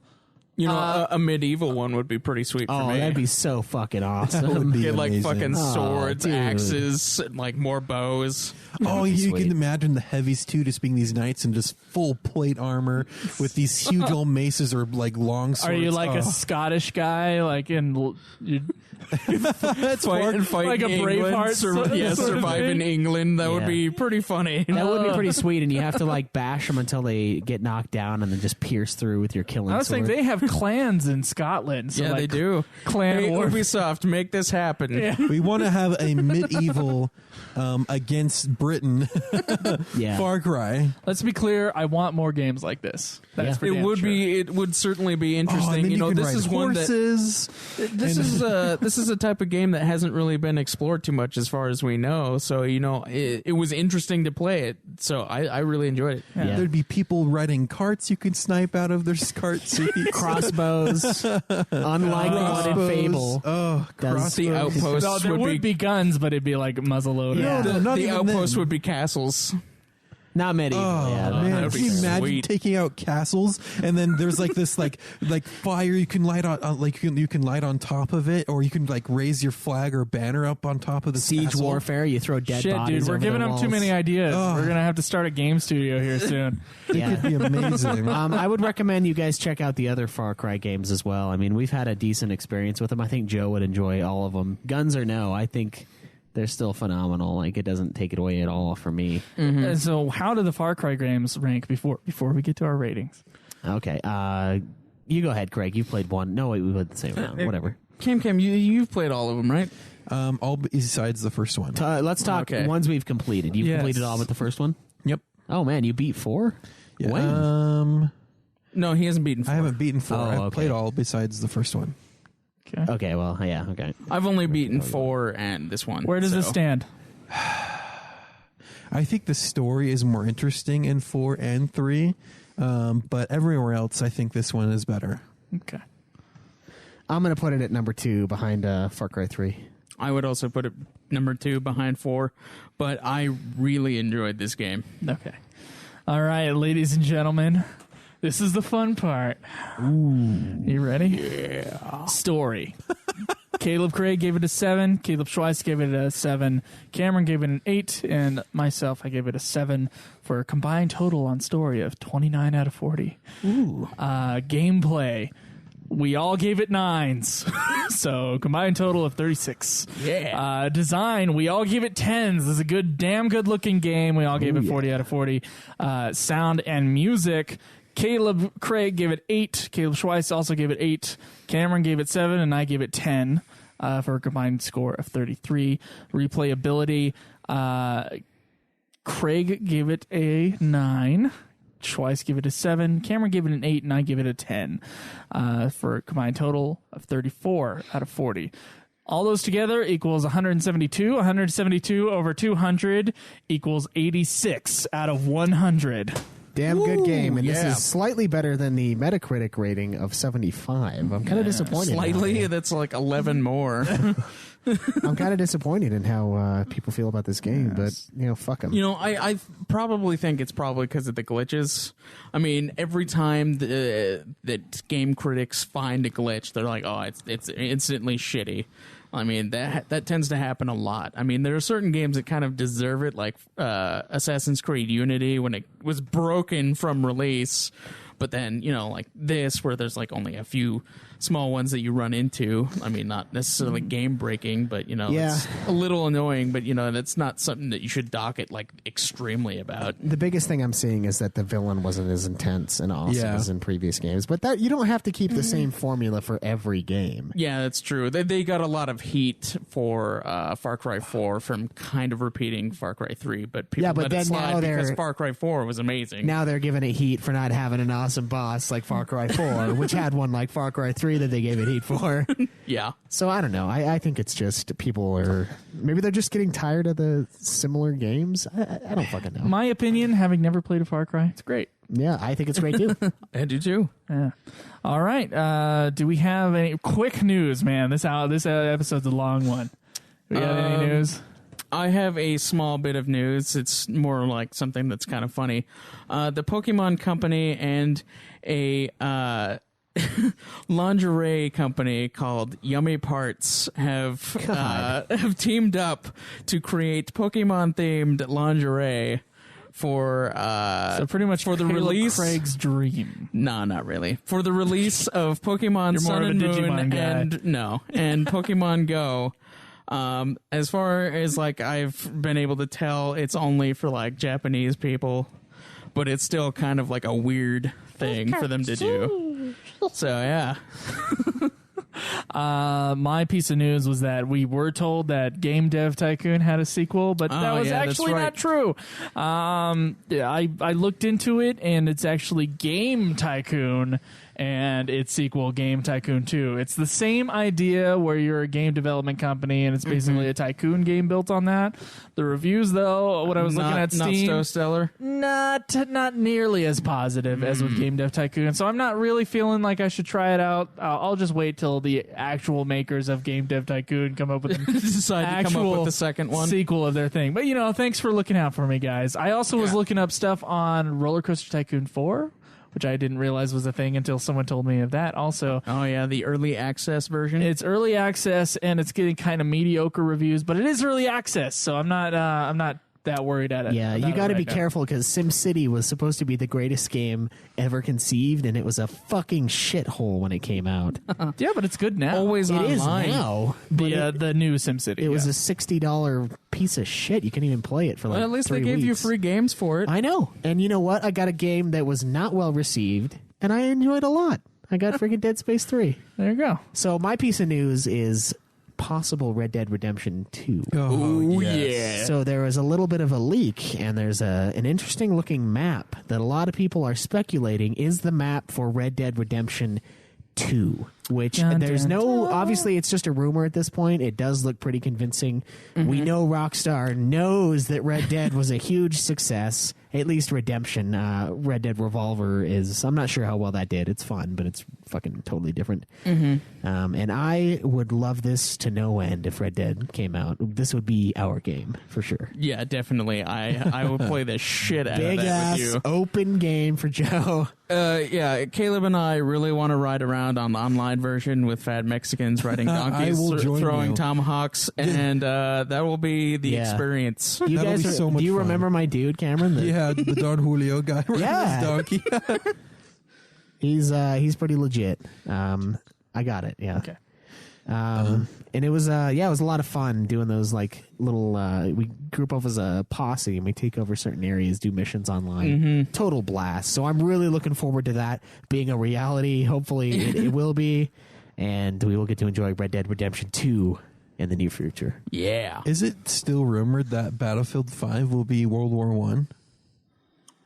Is that still the rumor? Because that was the rumor being thrown around for a while there. I don't haven't heard remember. shit on that. That sounds awesome, but That would be Yeah, that would be super fun. That would be sweet, actually. You know, mustard gas, all sorts of stuff. You And got to gather things to stop trench foot. Online would be shit, though. The only thing that people would be using would be like shotguns that's and because that's all there is to flamethrowers. use. Oh god, that would be atrocious. Flamethrowers, that's just like it's been climbing it's been a through the rumor other. somewhere that's been like almost leaked that. That would be like the It's going to douche be that. game. Yeah, like only assholes that But just use anyways, rockets. in other rumor news, it is rumored at the late part of 2016 we might be seeing Xbox 1.5 and PS4K. Yeah, PS. That's interesting to me because I read an article saying that Xbox had heard that PlayStation was going to release, the PlayStation 4.5 or like 4K, whatever, and they were like, we're not going to release a new console. This is but, Xbox I trying guess- to rejuvenate sales. They're like, we're being beaten over the head with sales. I think I guess they got beaten enough that they're like, maybe we should. one of the ideas I was hearing from them was that they were going to do hardware updates so that you buy different pieces to increase the power of the machine. That would make sense. I mean, they're close enough to a computer anyway. Yeah. Caleb, how much of the Nintendo NX have you heard? Mostly rumors. Is that It's like nothing but rumors until like probably E3. Okay, so that's imminent too, though. Yep, the handheld is set to release at the end of this year, and then the console early next year. So they're starting the next generation way fucking early. It's not the next generation. No, they're trying to catch up. This is like to the PS3 Slim. No one's worried about the NX. Yeah, the NX is trying to catch up to the PS4 and the Xbox One. Oh, okay. So it's just Nintendo. It's just doing they a dropped a 0.5. huge ball on the Wii U. Okay. Yeah, the market's changed. With lack of support for it. Well, and I don't it's want just- this to like suddenly bulldoze into like, oh, new consoles. Yeah, that would suck. Yeah, it's like everyone's worried that by them updating their consoles so soon, it makes the current owners mad, and it makes potential buyers like, oh, well, if I buy this now, are they going to like do another update? You gotta wait a little while. Like those generations have to like you gotta let the console mature. Yeah, you need to know what it can do before you move on to something else, so that you know what it can't do and what it needs to do, kind of a thing. Nintend's been having troubles with that lately. They haven't released any real games for their Wii U. Like there's like a handful. Yeah. When there should be a Super Mario lot Bros, more. Mario Kart, and They've been promising that Legend of Zelda Wii U since like before the Wii U launched, and since before you were born. And it's most likely going to be a simultaneous release for the NX and the Wii U, kind of like they did. So with, there was never Twilight an official Princess. Zelda on the thing. Yeah, so like they did a similar thing with the Wii and the GameCube with Twilight Princess, where they released it for both. So, Yeah, they did. Yeah. All right. So before we get to our iTunes review, by the way, we do have a game chosen for 2 weeks away from today. Ooh, it's Cameron and Caleb's, right? It is Cameron and Caleb's game. Oh, shit. And we put up the poll last week, and here are the results. Let's see, the nominees were Medal of Honor, European Assault, Wolfenstein New Order, Middle Earth, Shadow of Mordor, and Dying Light. Dying Light, a game that I've never actually heard of. Me neither. Oh, my God. Anyway, European Assault had 4.17% of the votes. Yeah. Wolfenstein, Come on, guys, it's a quirky game. Wolfenstein New Order had 20.83% of the vote. Nice. And with that 20.83%, it was tied with Middle Earth, Shadow of Mordor. So our winner, 54.17% of the vote, going to Dying Light. I was actually kind of surprised about that. I mean, I really did want to play Dying Light, but you guys not having heard of it, I was like, oh, maybe it won't do as well, especially running against Shadow of Mordor, which I know Caleb wanted to shut down because he wants to play it. But, I was kind of surprised by that. I was like, oh, not enough people really want that. So I was like, oh, cool. Maybe enough people kind of heard of it but didn't really know much about it as a game, so they wanted to see us play it. And see what we say about it. Or before maybe they go. love it. Maybe. Or maybe they love Maybe it. they do. Yeah. It's Maybe they love been killing out for a zombies with while, style so kills. Yeah, I don't know. I've heard about it, but I haven't seen really anything. So is like basically, as far as I can tell from the little bit that I've played of it, it's essentially a mix between like Mirror's Edge, Far Cry, and Dead Island. Oh, nice. So Dead Island. it's like those three games combined make fucking love Dead a pretty Island. sweet combo. Yeah. Yeah, we'll have to see how that goes. You guys, I'm kind of excited to see some of that. I'll have What to stop console is by it on? the old. It's on game both store. Xbox One and PS4. Oh, okay. And I think PC. Time to get some streaming on, huh? Yeah. Yep. Do you wanna join us, Caleb? Probably. Third game. Unless you have. Stop it. Oh, wait, Stuff. no, not for that. I was thinking about it, and I actually kind of regret voting for Dying Light because I would play Shadow of Mordor because I want to play it. It looks awesome, and it's a lot shorter. I voted for Wolfenstein. Did you really? Yeah. Wow. I wanted to play Wolfenstein too. Oh my god! It's, Well, you can always add it's it into rigged. another rotation. yeah, you can. You can do whatever you want. Just make the other one so shitty that they have to choose Wolfenstein. But if I could have voted, I would have voted for European Assault. We're going to play Superman 3D. Oh my God, Superman 64. Yeah, it's Superman That is 64. the worst. We're going to play Bubsy That is 3D. That's the one I Flying was Through thinking of. Ring Simulator. And then Tetris. Tetris. Oh, and also Wolfenstein. And then all of a sudden there would be Wolfenstein votes. There you go. Maybe, unless they wanted to spite you to no end and just get the Superman one. And you're like, No, oh, the God. game that cannot be beaten. Oh my God. You guys just like, yeah, you'd have to off yourselves in shame. Okay, so the last thing we're going to do is we're going to read our iTunes review. We got a review. Yeah, thank I love you. getting And reviews. they shall win should they want it. This is Baindrum, of course, that left our review. Baindrum, you get my Super Mario Bros. DVD. If you want it. If you already have it or something, let me know. Yeah. A wonderful piece of classic movie. Yes, video game film. I mean, come on. Yeah, First one. The first one, yeah. I will buy a copy of each of these games unless it's like a super movies. expensive game movie, and then I will give it away to the next Give it iTunes away, review give it away. after the reviews are done. So this will be a future thing. This Okay. will be repeated. Sweet. All right, so this is, as we said, from Baindrum, and it's titled "Gentlemen, You Have My Blessing," a 5-star review. Yes. All right, listen up. This is not your average video game podcast. This is a video game podcast that is so jacked up on energy drinks and hours of video games, fueled by a singular desire. There are plenty of energy drinks around us. The almighty hog status. Join the guys weekly if you want an auditory kick to the eardrums, a slap to the face with video game news, and a punch to the solar plexus with reviews on a variety of games. Stop reading this, listen, and go take a shower because the hosts are just filthy awesome. Enjoy the nude. Thank you. That would have won anyway if it were like a contest. Oh, what's with the Craig end line there? What?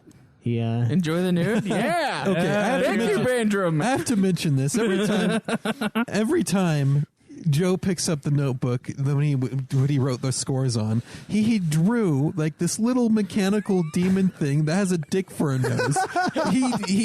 We're not making this up. He has a dick obsession. He is obsessed with it. He's the chin kid from is Superbad. balls. Bald chinny Can I say there will be a listener who gets this at the end of the year? The notebook? A listener will get this notebook at the end of the year. See Alright. Joe's It'll get dick, it. Oh, dick okay, pics. Joe has drawn a lot of dicks in this. Just so, I'm so actually you kind of know. concerned now. Well, I got like, look, I literally there's no wa- dick on this one. There's a doodle that's like a T-Rex. Yeah, one of those arms is a dick. I just know it. No, it's not. You're like, oh, this is a dick, and I got to make it a Dude, during one of the episodes, I literally saw him drawing multiple dicks, and I was I'm looking for the dicks. what? Oh, it just dicks. reminded me of like fucking Superbad. Yeah. Just like talking about I would like Stop drawing dicks. Yeah, and then he drew that super epic veiny monster. The chick he had a crush on found it. That was Yeah. hilarious. God, oh that man. movie. You touch Becca's foot with your dick? I just watched that movie like 3 weeks ago. Oh, really? Yeah. Nice. Yeah. I haven't seen it for years, but it was hilarious. God, I fucking love that thing. If I want to laugh, I was throwing super bad. Yeah, so if you want it, Baindrum, go ahead and send us an email with your address. Unless we already have Baindrum it. is sending me a DVD. You know, this is like, he's going to send me the movie that he's in that his friend made. Oh, cool. We should start some like little Nude Clan game exchange where we like loan shit to each other. No. Until we get that one asshole that rips us off, I guess. huh? I don't know about that. I don't know how well that system is going to Well, work. why not? Well, are you calling our viewer base dishonest? So long as we have, you know, the few, I'm not going to say a number, the amount of people that we have listening to this, so long as we have, what's the percentage from our Ultima audience? Does this thing Not have? very high. It's not very It's high. like less yeah. than 10%. It's less than 10%. Are you sure? Maybe about 10. Maybe about 20. Actually, no, it's probably about 20. Okay. I'm thinking this over. one's still growing. I'm We need thinking- more. I'm thinking overall. The but- way you tell is by the newest episode and how much it's getting per week. in that first week? It's about how much it's gotten overall, I think. Okay, so it's about 1/4? A fifth. A fifth, okay. Yeah. So maybe a fourth. as long as our audience is this small, yeah, you could do that. But since our audience is growing... Yeah, I guess that wouldn't No. work. It's too bad. But I think that would be pretty fun for rare entertainment. But, Yeah. we don't want someone to come in and mess it up. But yeah, giveaways for our movie reviews. Yeah, please send us that, and we will get this fucking thing out of my house. So, Yeah. That's, I think that's it, guys. I think so. check out Primal and Yeah. tweet me at UFF Podcast again. Tweet me at Joseph DeGollier. Me at Obsidian Bar. Me and Nude Clan Cam. Like our page on Facebook, Nude Clan Gaming, NEWD. Well, if you do just the search bar, you can just put in Nude Clan and you'll see our logo and know that that's the right page. You could do that too, yeah. You can also go to nudeclan.net, which will take you over to ultimatefinalfantasy.com, which is our forums. For now, I think I want to get something going like For Nude Clan. Yeah, I feel like our site's starting to get a little sluggish for whatever internal reasons, and I feel like we need something to pump it up. We can't have a nudeclan.com though. Remember, we have problems with that. Well, not nudeclan.com, but something that hosts all of our stuff on one site, but is like separated. Okay. You know what I mean? Yeah, just And an then Uber maybe site. and then maybe having one Uber forum still, but under a sub thing so that the speed is better. I don't know. I feel like there's some technological stuff we should start thinking about maybe implementing in like a year or so. All right, that's fair. But yeah. In the meantime, go there. Yeah, you can send us an email. We're still waiting for an email. nudeclanpodcast@gmail.com.